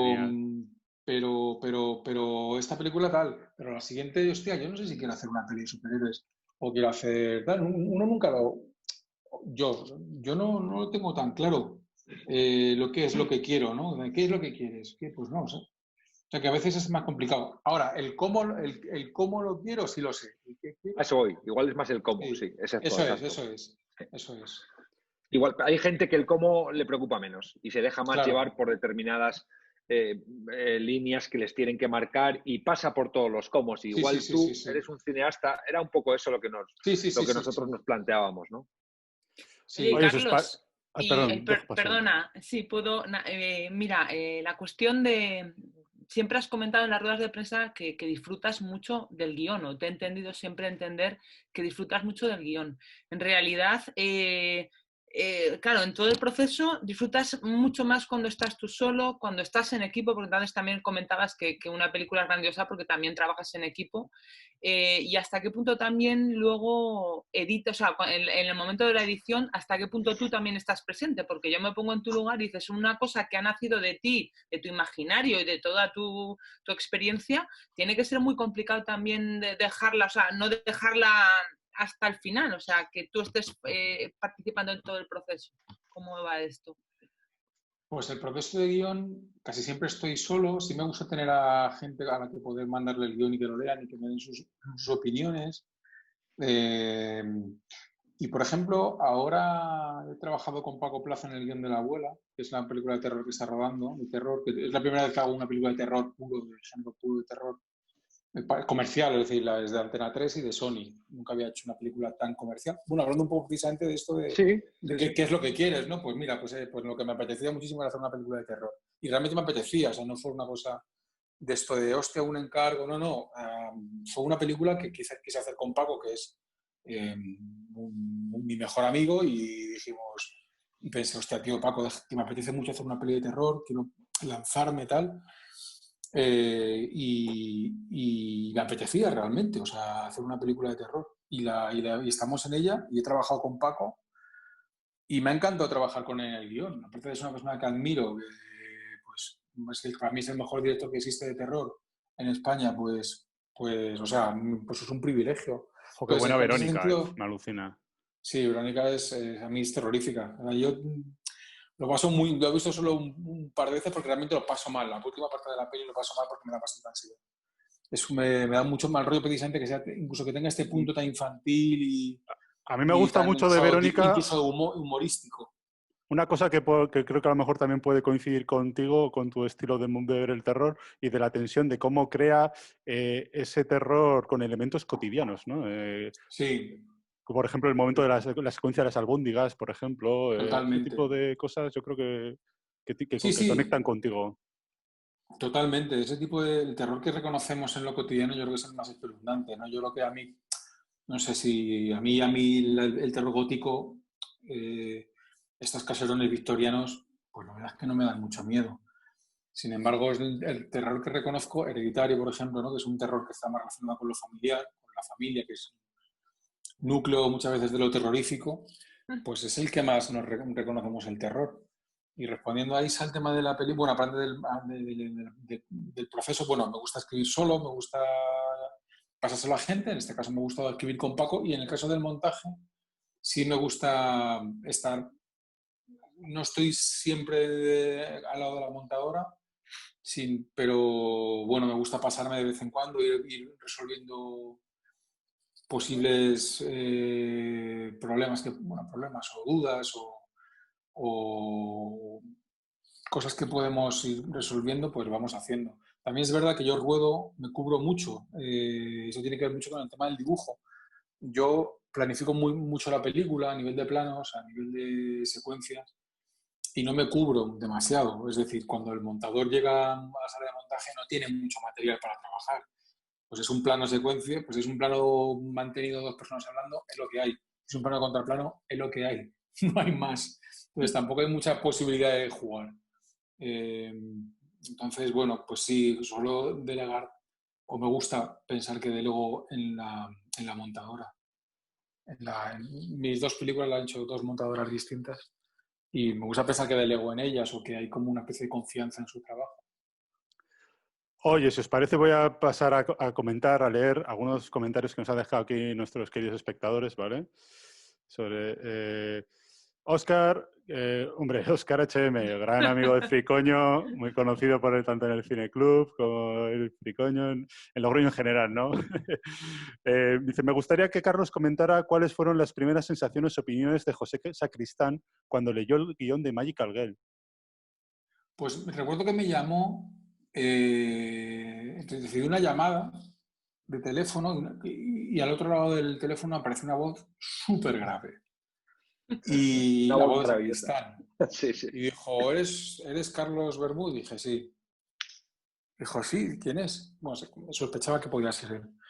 Y me dijo, este guión es cojonudo. Y dije, bueno, pues este muy bien. O sea, su reacción fue esa. Dijo, has escrito un guión cojonudo. Y dije, pues de puta madre. Ya Sacristán al menos está convencido, no va a hacer falta convencerle.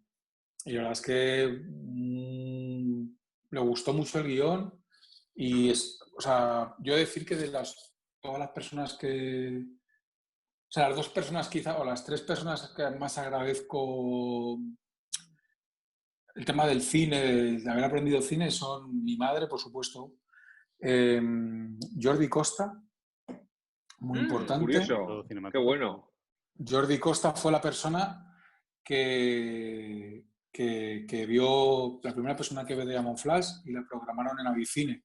Y a partir de ahí la película se empezó a mover. Pero fue él el que la vio y él el que la programó, por lo tanto le debo mucho a Jordi Costa y a Pepe Sacristán, porque es la persona de la que más he aprendido. Además es una persona transparente, clara, es un materialista en el buen sentido de la palabra. Es una persona que va al grano, que le gustan las cosas prácticas, no le gusta, no está en las nubes o en lo metafísico o lo espiritual, muchos actores son así. Y él no, él es una persona sensata, coherente, práctico, sobre todo muy práctico, y con los pies en la tierra y de la que he aprendido muchísimo. Puede ser tu Harvey Keitel, ¿no? Que apadrinó a Tarantino, Harvey Keitel ¿Sí? un poco. Sacristán No, puede ser mi Sacristán. Sacristán puede ser mi Sacristán. Sí, bueno. Pero entiendo la analogía, pero bueno. Sí. David Cerce Muñoz nos comenta, Carlos, y tu filmografía me parecéis impresionantes. Bueno, supongo que te lo agradecemos, Carlos, David. Sí, por supuesto. Marta Ibáñez nos comenta, las secuencias están inmersas en su propia liminalidad. No sé muy bien qué quiere decir, pero sí. Como espectador hablo. Ese invisible clue que habla en networking cuando menciona la importancia de trabajar con el equipo. En este caso, los miembros del equipo serían de las distintas escenas. Pensando en alto, lo comento. Bueno, no sé si se refiere a un poco a las sinergias, ¿no? De trabajo, de lo que hablábamos, de cómo trabajabas antes la escena, ¿no? De como si fuese... ¿Cómo es la palabra? ¿Qué palabra era? Sí. Ese invisible glue que habla cuando menciona la importancia de trabajar con el equipo. Antes. Liminalidad. Perdón. Liminalidad, perdón. Que me ha dejado un poco complicado. El concepto de liminalidad es una noción desarrollada en el libro de Ritos del Paso, tomada posteriormente por Víctor Turner y alude al estado de apertura y ambigüedad que caracteriza la fase intermedia de un tiempo-espacio tripartito. Una fase preliminar o previa, una fase intermedia. No entiendo. No entiendo. Madre mía, parte, Valle, nos has dejado un momento friki total en Fricoño. ¡Viva! ¡Viva la liminalidad! Es el fricoño de la liminalidad. Desde luego. Hablemos de la liminalidad. Liminalismo.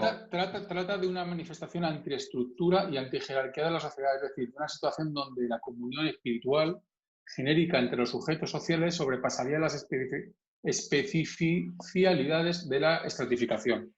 Pues no, aquí no hay liminalidad, aquí soy yo el que manda en la película. O sea, quiero decir, soy yo el que manda en un sentido creativo, pero vas hasta los directores y las directoras. Es decir, pues hace falta una visión, un punto de vista para tomar decisiones. Y luego tienes que aprender a contárselas al resto del equipo. Pero no sé si es lo que quiere decir nuestra amiga, pero tampoco he entendido muy bien si era una pregunta.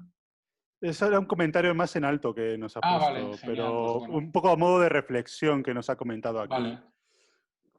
Alfredo Ruiz Pastor, otro buen amigo cinéfilo, nos comenta, me gustaría saber cuáles son sus películas o cineastas favoritos, bueno, que esto hemos hablado ahora un poco por encima, tanto de acción real, mira, como anime. Mira, de anime sí que no podemos hacer, si quieres, un poco más de hincapié también, ¿qué anime te gusta? ¿O cuál es? Sí, bueno, en anime, por supuesto, yo creo que siempre que menciono a Miyazaki, que me encanta, pero yo me quedo con Satoshi Kon, que desgraciadamente murió hace poco, muy joven, y es el director de Perfect Blue, Paprika, Millennium Actress, un gran director, un gran mangaka que se convirtió en director por supuesto, Hideki Anno, que por cierto hizo la nueva película de Godzilla, director de Evangelion. De anime me gusta mucho, veo muchas cosas, o sea, generalmente me gusta mucho el género más de adultos, creo que se llama Seinen, que es para... Me gusta, por ejemplo, de Satoshi Kon Paranoia Agent, que es una serie maravillosa. Una miniserie maravillosa. Otra miniserie maravillosa que recomiendo, que me encanta, es Aku no Hana, La Flor del Mal, que si alguien la podéis ver, pues es genial.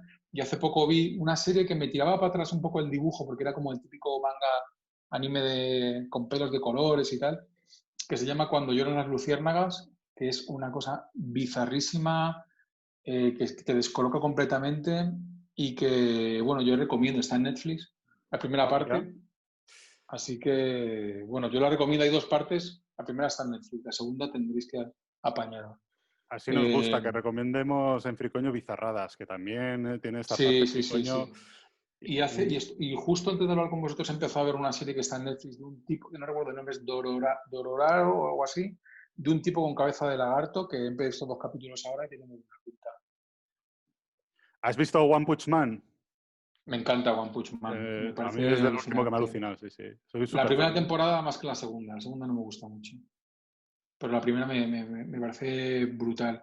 Y de hecho recomiendo a la gente que vea el cómic original, porque One Punch Man está basado en un cómic del que hicieron un manga bien dibujado. Es que el manga original, que lo ha hecho un tío que es un webcómic, es un cómic hecho para internet, el manga original es maravilloso porque es muy fancinero, es un dibujo muy de fanzine. Pero yo recomiendo que la gente se lo vea, que está en internet, se puede encontrar. El autor se llama One, como en inglés, uno. Y yo recomiendo que lo busquen porque es un descojono. O sea, me parece casi que es mejor el cómic original que la serie. Está muy bien. Muy bien. Javier Terren, buen amigo también del Cine Club Arrebato, de Fricoño, que sí, sabíamos que iba a estar por aquí porque te adora. Carlos Bermud. Sí, nos escribió por privado. ¡Ay, qué bien, chicos! ¡Qué sorpresa! Bueno, pues nos comenta... Hola, Carlos. Yo te quería preguntar cómo ha sido trabajar con Nauya. No quise leer ni la sinopsis antes de ver quién te cantará. Y desde el comienzo de la película me quedé impresionadísimo.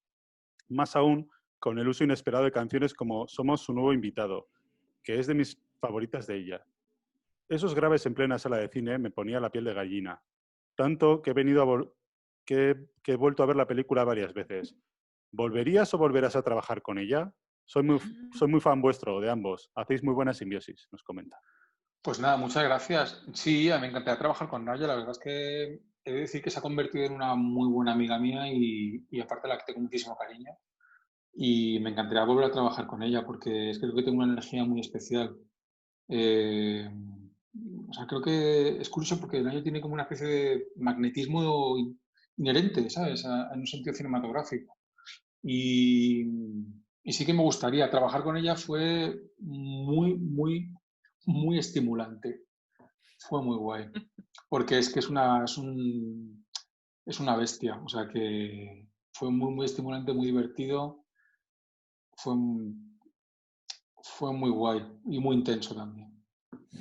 Sí, hablando de intensidad, Isa, creo que quería hablar contigo, además, que era una historia interesante que estuvimos comentando sobre la dirección de actores. Coméntale, Isa, pregúntale, porque es verdad que en tu cine... Bueno, coméntale, Isa.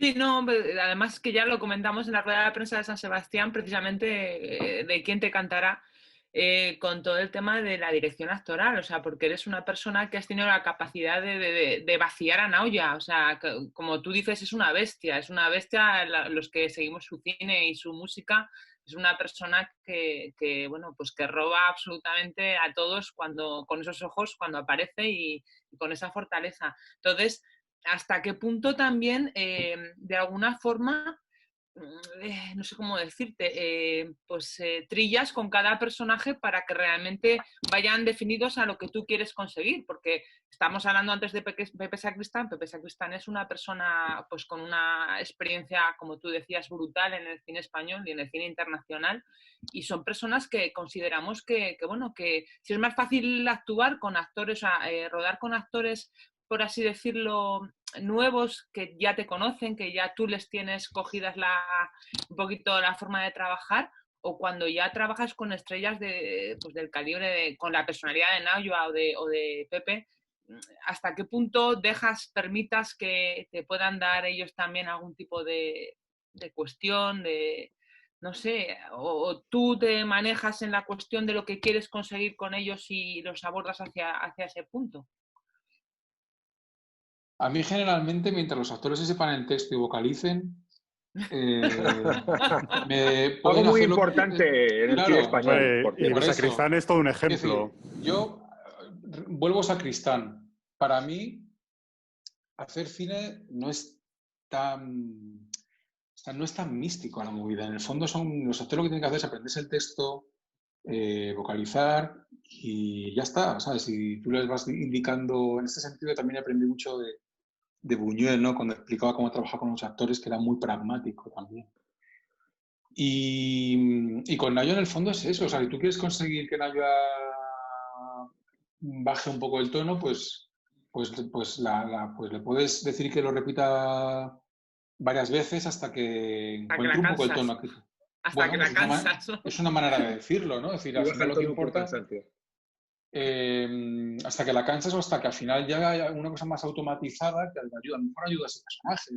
Lo que importa al final es lo que aparece. Yo siempre lo digo, lo que importa al final es lo que aparece en el cuadro. A mí personalmente, hay gente que le encanta el proceso y que para ellos es muy enriquecedor. A mí rodar no me parece especialmente... No te produce ningún placer, ¿no?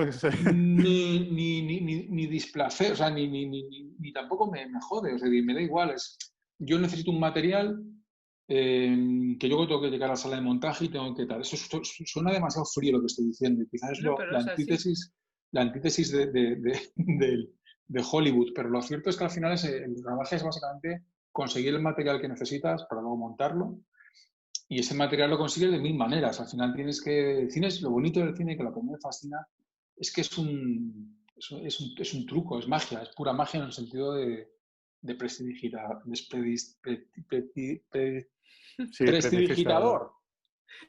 Entonces al final tienes que buscar trucos para conseguir eso durante el rodaje, durante el montaje, durante el sonido. Hablaba el chico que hablaba antes de los graves, ¿no? De la mezcla de Somos unos invitados, ¿verdad? Es que hay un trabajo de graves ahí para que retumbase la sala. Todos son trucos al final. Y el trabajo con actores es otro truco. Y utilizas otros trucos para conseguir ese material. Y por supuesto también, no solamente es un truco en el que tú engañas, porque la palabra truco está un poco mal entendida, ¿no? Parece que tú les engañas para conseguir lo que tú quieres sin que ellos pinten nada. No, los actores pintan mucho y por supuesto opinan. Y hay un diálogo y una comunicación. Es una comunicación bidireccional, no es... Tú sueltas la chapa y o consigues lo que quieres de ellos y punto. Tienes que tener yo creo que tienes que defender tu visión y tener claro lo que quieres. Y, por supuesto, beneficiarte, porque al final no tú, sino que la película se beneficia de sus aportaciones y de lo que ellos pueden aportar, porque al final pues son gente que muchas veces, la mayoría, en mi caso siempre, todos tienen más experiencia que yo. Por lo tanto, hay que escucharles porque van a saber más que yo. Luego, por supuesto, me lo llevo a una visión que es la que yo tengo, que no es inamovible, pero que es una visión que puede mutar, pero que sigue siendo mi visión, porque es la que me va a acompañar durante todo el proceso, desde el guión hasta el montaje. Entonces, esa visión, aunque vaya cambiando, tengo que ser fiel, no por una cuestión de ego, sino por una cuestión de tener una visión, de que existe una visión. Y ellos me ayudan, claro. Me ayudan a mí, no a la película. Y con Eva Llorac vas a seguir contando porque, sinceramente, vamos, brutal, desconozco si anteriormente había trabajado con otros directores o lo que fuera, creo que sí, pero bueno, en realidad es también un estandarte de tus películas. Yo creo que somos muchos los que disfrutamos de pedazo de actriz como ella y que además creo que se involucra de una forma que tenéis ahí una conexión profunda de entender mucho lo que quieres, de sufrir mucho, porque en realidad vemos cómo sufre en cámara en todas y cada una de las películas, pero vas a seguir contando con ella porque realmente es una actriz fabulosa. Sí, me gustaría trabajar, perdona, que tengo que enchufar el teléfono. Me gustaría seguir trabajando con ella y por supuesto yo lo que...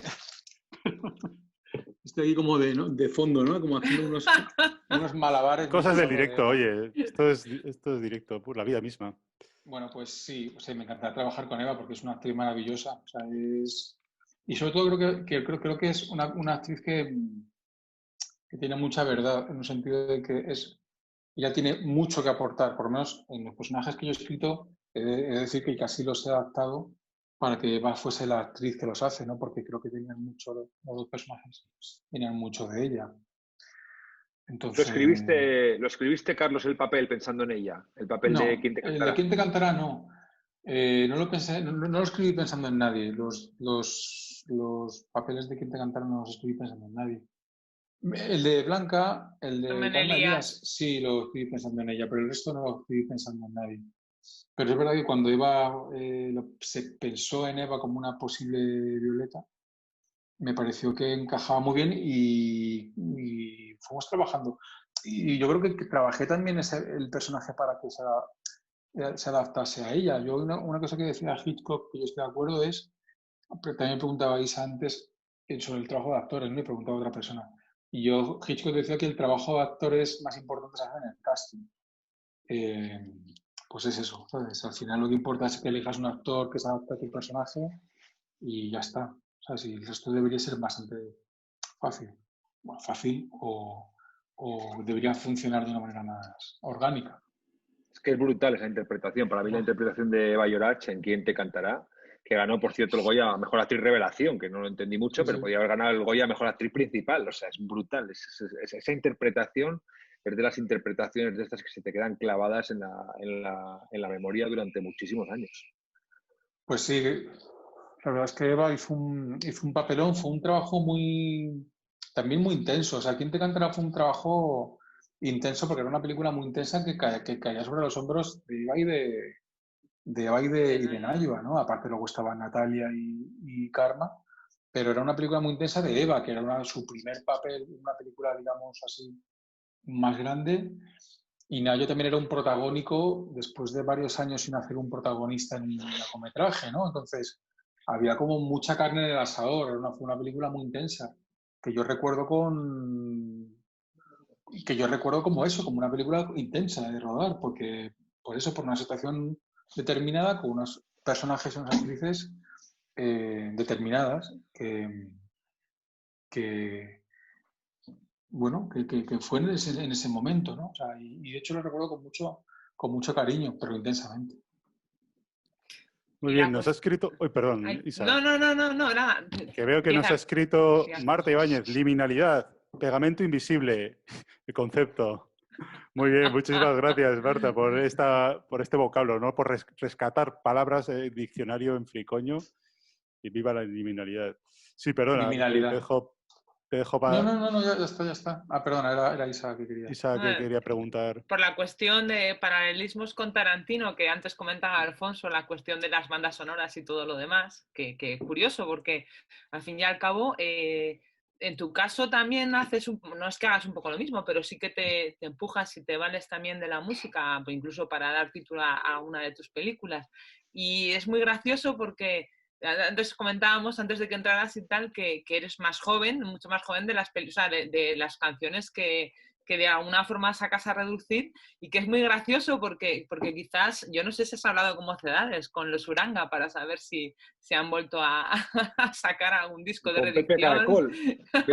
Con Pepe Caracol, con La Niña de Fuego, que es maravillosa. O sea, que de alguna forma, siendo que haces, mira, además con Diego lo hablábamos muchas veces cuando salíamos de ver tus películas y tal, ese concepto, esa mezcla que tienes entre nórdico, o sea, tienes como de alguna forma tu cine tiene mucho de nórdico, tiene mucho de la sequedad del nórdico, incluso del humor nórdico también, muchas veces mezclado con lo más castizo español, y también es su sello de identidad, pero sobre todo es que nos hace mucha gracia, pues eso, que de repente lleves a la modernidad cuestiones como Mocedades, o yo qué sé, o esa escena del karaoke que es fantástica con la canción de Alaska y tal, con esas chicas cantando esa despedida de soltero loca.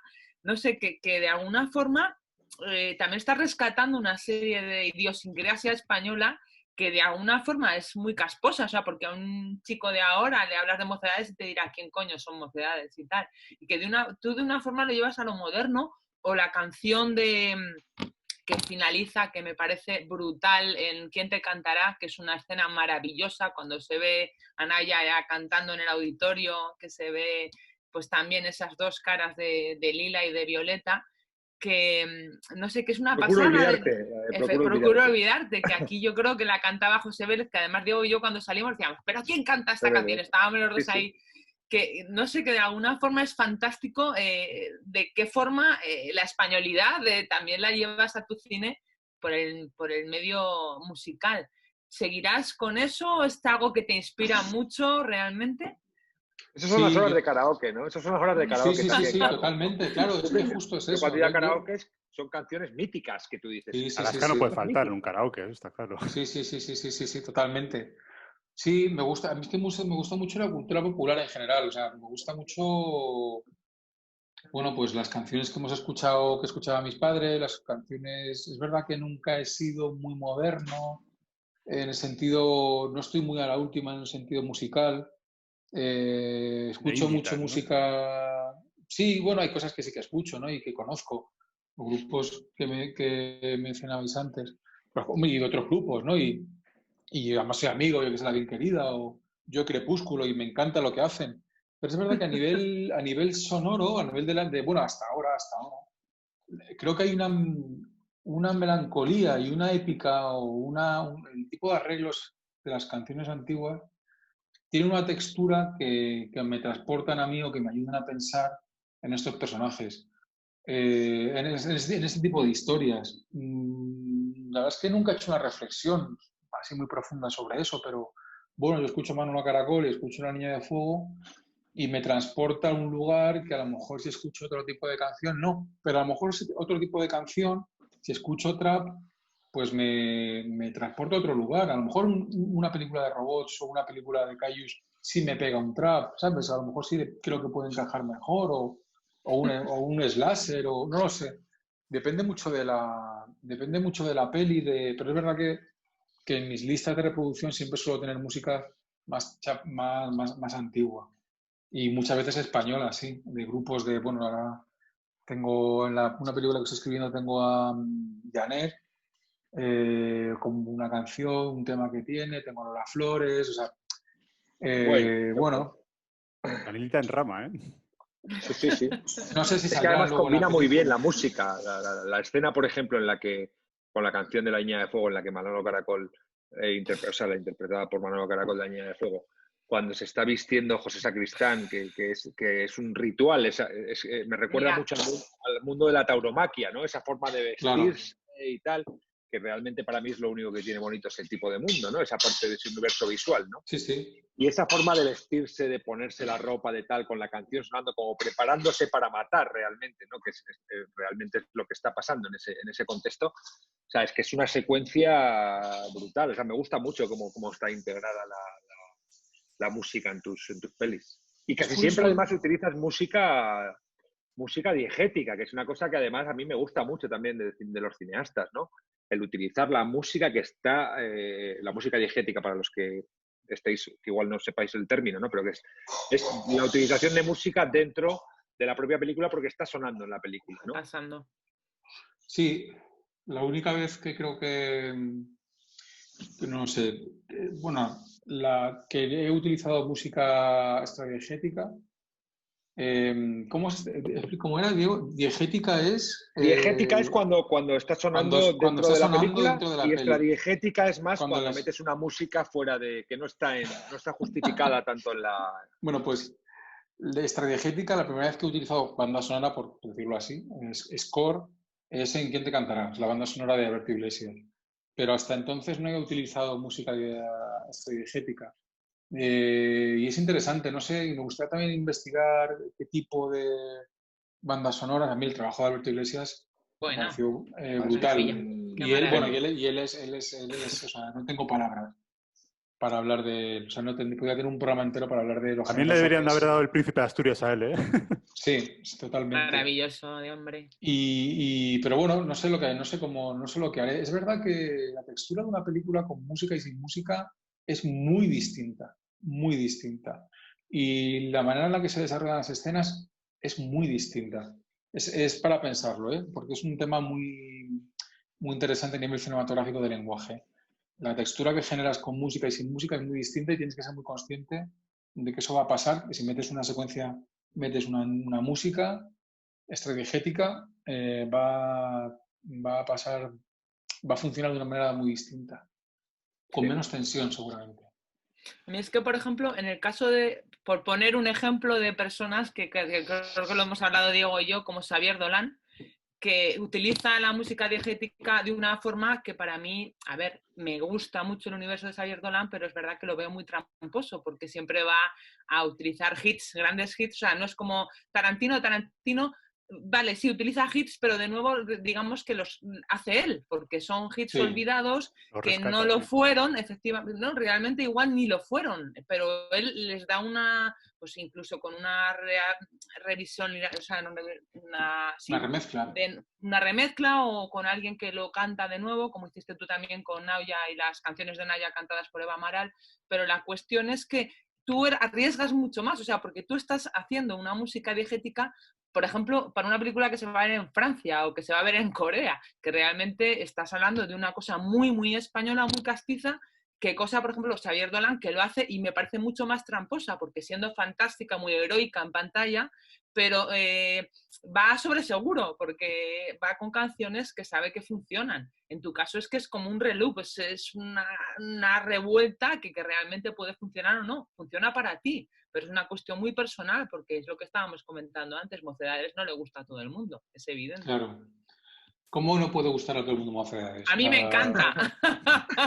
Es que De yo, hecho, claro, Es la un canción hit. de Secretaria... En los viajes en de coche con hecho, nuestros padres son un hit. de hecho, hay una cosa y es cierta, es que yo no me planteo, claro, no penséis que hay una especie de ironía no, o sea, yo pongo las No, no, canciones de que a mí hecho me no está gustan. Que sí, te salen del claro, corazón, claro. ¿no? De hecho Entonces, no está tratado desde ese punto de vista, o sea, claro, se ve No, claramente eso o se sea, ve no soy claramente. exacto, yo no soy un cínico, no me gusta el cinismo, no me gusta tal. O sea, lo que yo uso en mis películas son canciones que a mí me emocionan de verdad.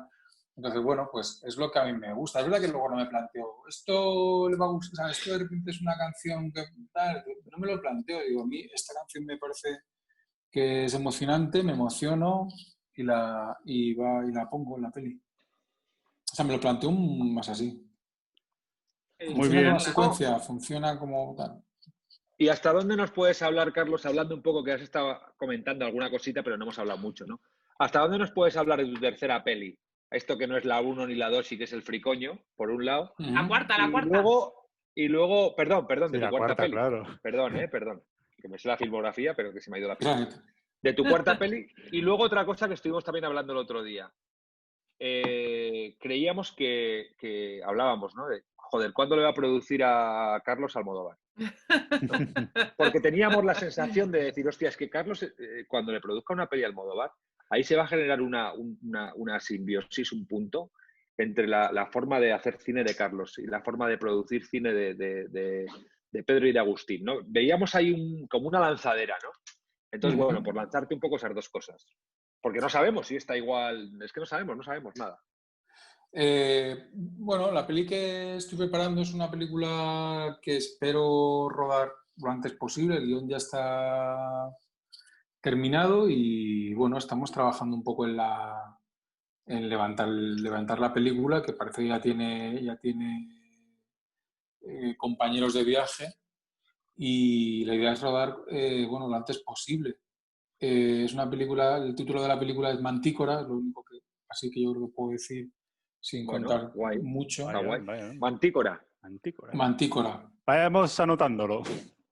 La mantícora es un animal mitológico que significa devorador de hombres en griego.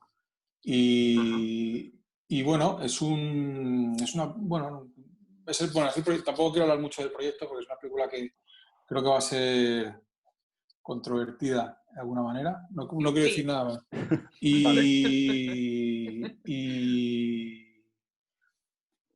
Y bueno, y estoy con muchas ganas de empezar ya y a poder hablar de ella y poder que vaya creciendo y sobre todo que se haga. Y luego con el tema del deseo, pues bueno, pues en algún momento, vamos, si ellos están interesados, por supuesto me encantaría y supongo que si eso sucede en algún momento, pues habrá proyecto, ¿no?, para hacer o se encontrará el proyecto que sea más adecuado para ellos y que les interese y tal.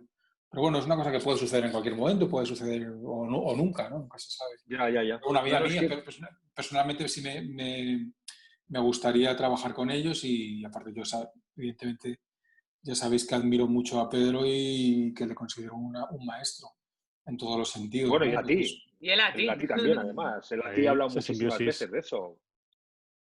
Sí, yo agradezco siempre todo lo que ha dicho. Pues como podéis entender, para mí es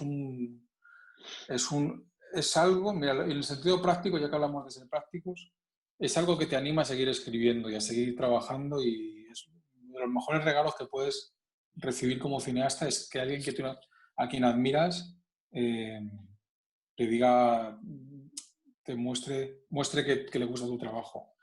Eso es lo más súper importante. Entonces, bueno, si eso se traduce en hacer una peli, pues bienvenido sea. Habrá que encontrar un proyecto adecuado para ellos también. Y eso. Desde es que luego además es un puntazo. los dos sois, o sea, tanto Pedro como tú sois dos directores que estáis continuamente de alguna manera investigando, quiero decir, o sea, trabajando desde nuevos prismas en el universo femenino. Es muy curioso, ¿no? Porque a Pedro Almodóvar, yo siempre he dicho que a Pedro Almodóvar se le debe muchísimo en cuanto a la igualdad de género. O sea, para mí Pedro Almodóvar es un tío que ha trabajado siempre desde un punto de vista con unos personajes femeninos, con unos personajes poliédricos, con un enfoque muy reales. Muy real, exacto, ¿no? De muchas cosas que no se han contado en el cine, hablando de mujeres. Y en el caso de Carlos también, los personajes femeninos tienen una importancia brutal en su obra. O sea, de hecho, prácticamente toda su filmografía, sus 3 películas, y giran también un poco en torno al universo de la mujer y de varios temas relacionados con la mujer, ¿no? Es que vemos tanta sinergia que decimos... Sin demonizar, además, que es importante, ¿no? También. Sí, vemos tantos hilos de conexión que decimos, por favor, que Almodóvar le produzca una peli a Carlos, joder. Y No por sé. cierto, Bueno, nunca se sabe. Por cierto, esto es una cuestión ya personal también, una pregunta curiosa. ¿Se te acercó Natasha Kinski en algún momento en el 2014 en Cinema al Día a preguntarte Sí, algo? ¿Sí? En la fiesta que se hace al final del festival se me acercó y estuvimos hablando un poco. Fue súper amable, muy cariñosa. Me contó que le había gustado muchísimo Magical Girl y la verdad es que fue muy guay hablar con ella. Porque claro, joder, Natasha Kinski, tío, es como... Mujer como pantera. no, exacto, y la tienes ahí delante y te está explicando, ¿no? Te está contando tu peli que acabas de hacer, después de hacer una peli, o sea, decir, bueno, era todo como... Yo el San Sebastián lo recuerdo muy confuso, todo. O sea, lo recuerdo como todo un poco nublado, todo como una especie de sueño raro. Y entre esos personajes de ese sueño raro estaba Natasha Kinski. Es que sucedió una cosa antes, bueno, lo comentaba, me lo he dicho en algún artículo, lo he escrito porque me pareció maravilloso. A mí Natasha Kinski me parece también una mujer a seguir, como varias mujeres que ha habido en el cine internacional.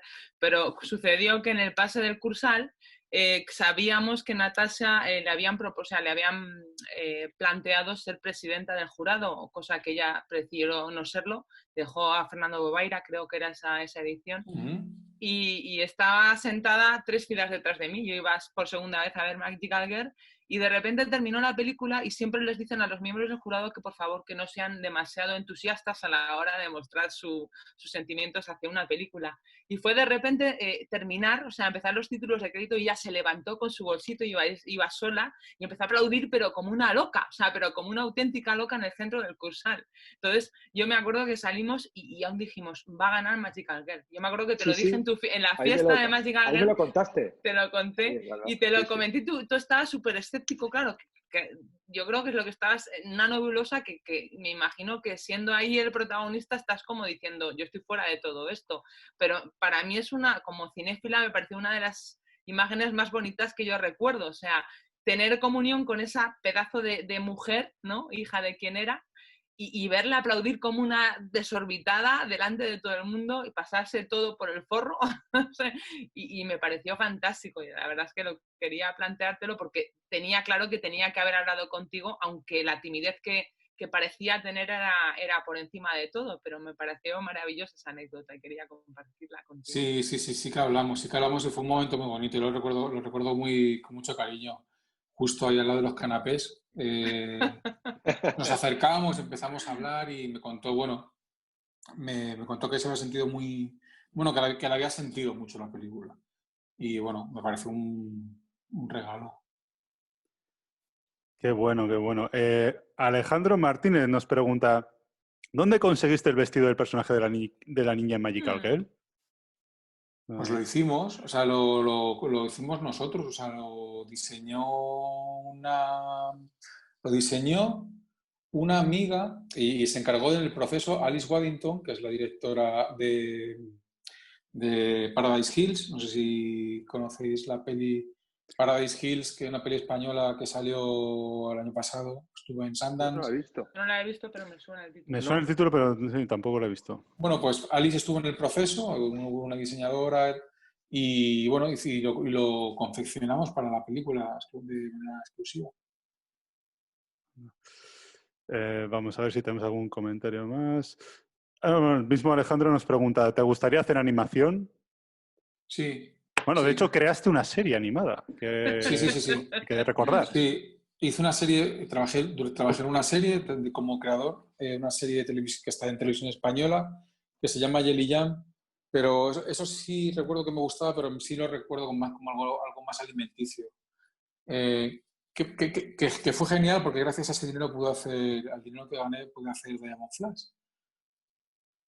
Pero con respecto a la pregunta de si quiero hacer animación, es un sí rotundo. De hecho, sí. O sea, yo ahora mismo tampoco puedo ponerme a hablar de esto porque tampoco es una cosa que nada muy inmediato, pero sí es cierto que tengo como algún proyecto que me apetece hacer, alguna película, un largometraje de animación que estoy pensando que me encantaría desarrollar en algún momento. Verónica Lovegood nos dice, las chicas Bermud ya son un hecho. ¿Y seguirás con la gran maravillosa costumbre de estrenarlas en San Sebastián? Pues a mí me encanta San Sebastián.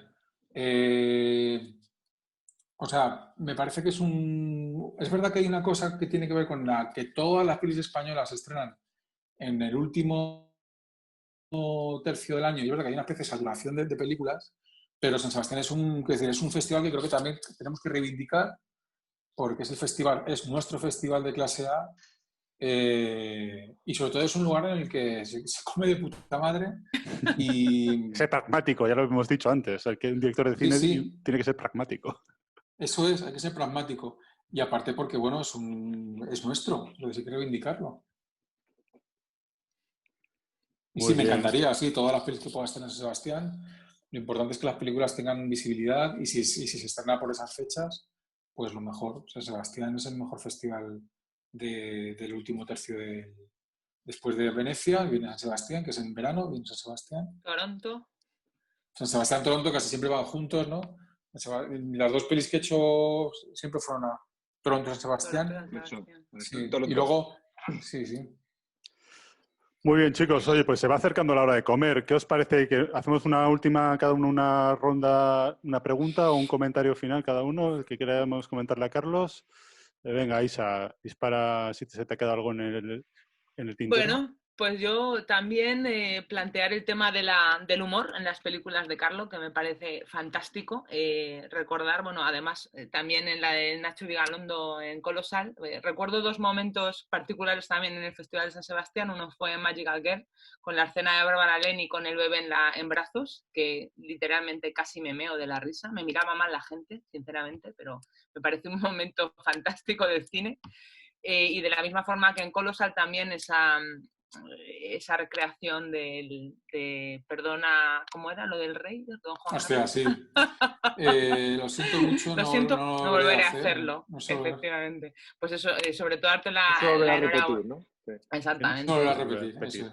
Darte la enhorabuena por esos momentos también de humor que son, creo que inteligentísimos y que dan bastante, bueno, para que luego los sueños no sean tan malos, lo que estabas comentando tú, que las personas que igual estamos un poco traumatizadas ya de por vida, que luego seguimos soñando con tus películas y seguimos en varios episodios con ellas, pues que esos momentos de humor que sigan adelante también y que muchísimas gracias y que de verdad que estás súper invitado tú, tu madre y quien quieras aquí a Logroño, que Pues te lo vamos tengo a en tratar de cuenta. maravilla. Sí, por favor. Gracias por todo, Carlos. Muchísimas Gracias a ti. Muchas gracias, Isa.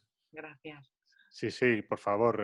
Carlos y su madre en el Cineclub Arrebato, por favor. Sí, por favor, pues, o sea, cuando queráis, yo encantado. O sea, además es que nunca he ido a Logroño, ¿sabéis? Y me apetece, Pues eso no puede ir. ser. Sí, Por eso. hay que solucionarlo, hay que solucionarlo. Hay que solucionarlo. Sí. Ponnos fecha, ya está. La fecha que tú nos digas. Cuando me dejen salir de Madrid, que estamos aquí, que nos tienen claro, las fases... como la fuga de Logan. O sea, que... Además, voy a hacer un... Bueno, nada. Sí, por favor, favor. que estamos en Fricoño, aquí no se censura. No. Yo me censuro, Vale. Bueno, pues por mi parte realmente, más que preguntarle algo más a Carlos, darle las gracias por haber estado, por hacer de este Bermú un acontecimiento histórico un poco para el Fricoño, que la gente haya podido ver a Carlos, escucharle hablar de su cine, ¿no? De un modo un poco más informal. Igual al final nos ha salido demasiado formal, pero bueno, es inevitable. Nos ponemos a hablar de cine y se nos va un poco la olla a todos, ¿no? Pero darle las gracias a Carlos realmente, invitarle a Logroño, al Octubre Corto también al Festival de Arnedo, que es un festival muy interesante en el que han estado muchos amigos además de Carlos, como Borja, como Kiko, y también abrirle las puertas de nuestro festival, por supuesto. Que la siguiente vez que nos veamos en Donosti con la siguiente peli te volveremos a dar un poco la chapa, Genial. hacemos en esa nebulosa, dentro de esa nebulosa, y decirle a la gente realmente que entre tanta comedia que se está haciendo últimamente, que parece que está muy de moda y que para mí son películas en muchos casos que entiendo que puedan entretener y tal, pero que decirle a la gente que hay otro tipo de cine español, que hay un cine muy potente que se está haciendo, que creo que la mayoría de los que están siguiendo esta charla habrán visto sus pelis, pero que hay mucho fan, una película, pero que poner una peli de Carlos Bermúdez y estar 5 minutos ya te hace engancharte a esa peli y no te suelta, ¿no? Y eso es algo que yo a la gente se lo digo cuando le he dicho, tienes que ver esta peli, tal, pues es uno de los cineastas que siempre recomiendo y que me encanta tu cine realmente, o sea que... Muchas gracias, Diego, la verdad. Muchísimas gracias. Y gracias por la invitación, por todo, ha sido un placer. Sí, nos sentimos, tremendamente honrados de tenerte. Y bueno, yo sí quería volver un poco al friquismo. Ha comentado yo que nos hemos ido un poco, que está muy bien, hemos aprendido y disfrutado oyéndonos hablar estupendamente, pero sí que me gustaría, ya que estamos en Fricoño, terminar con un pequeño apunte friki, una pequeña pregunta friki, y es que sabemos también de buena tinta, Carlos, que eres un gran fan de Dragon Ball. Y quería saber, ¿cuál es tu etapa favorita o villano favorito? ¿Cuál es tu etapa favorita de Dragon Ball? Eso es imposible. No. Estaba pensando, es que justo tengo preparada para ver una peli que salió el año pasado, de Bola de Dragón Super, pero creo que mi etapa favorita es es que iba a decir cuando es niño, pero me gustaba mucho la etapa de Buu, de Majin Buu, pero voy a decir la de Célula. La de Célula me gusta mucho. La época de Célula me gusta mucho. Me encantaría... Es genial cuando convierte a todos en dulces, eso era muy divertido. Totalmente, me encantaría. Me encanta, de hecho, Bueno, es que iba a decir, y hablemos de la versión de la película que hicieron de Bola de Dragón, o sea que... Hostia puta. Bueno, muy basuresca, muy para emitir en fricoño. Aquí es el momento, ese es el momento en el que ya... este es el momento en el que ya hay que parar, porque claro. Pero bueno, viva Bola de Dragón y bueno, decir viva que tienes Fluff. un cómic del que estás muy orgulloso, además. Que Sí, que parodia Cosmic Dragon. Sí. Cosmic Dragon. O sea, yo de hecho, sí digo que es lo mejor que he hecho hasta la fecha. A mí me encanta ese cómic, me parece que es muy bueno. Es decir, no sé si nunca voy a llegar a hacer algo de lo que se sienta tan orgulloso como de ese cómic. Es un cómic de 24 páginas, pero que para mí lo tiene, no sé, me gusta mucho. Pero porque es una idea es tan soez y tan vulgar que bueno, no sé, tiene algo muy...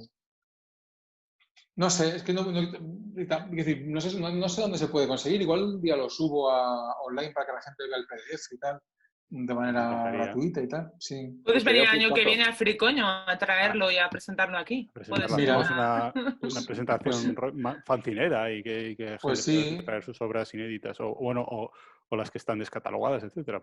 Se podría plantear, sí. Oye, pues muchísimas gracias por haber estado aquí con nosotros, Carlos. Ha sido un auténtico disfrute, a vosotros, evidentemente. Y muchísimas gracias a todos los espectadores que nos estáis viendo. Gracias por acompañarnos en esta serie de charlas o conversatorios online que hemos tenido. Y nada, un auténtico placer. ¿Qué vamos a decir? ¿No? Viva Fricoño, salud y friquismo, ¿no? Vamos a Bermud con Bermud. Pues estupendo. Y viva Bermud. Viva Bermud. Viva la sidra. Viva Bermud y la sidra. Bueno, chicos. Viva Bermud y el gaitero.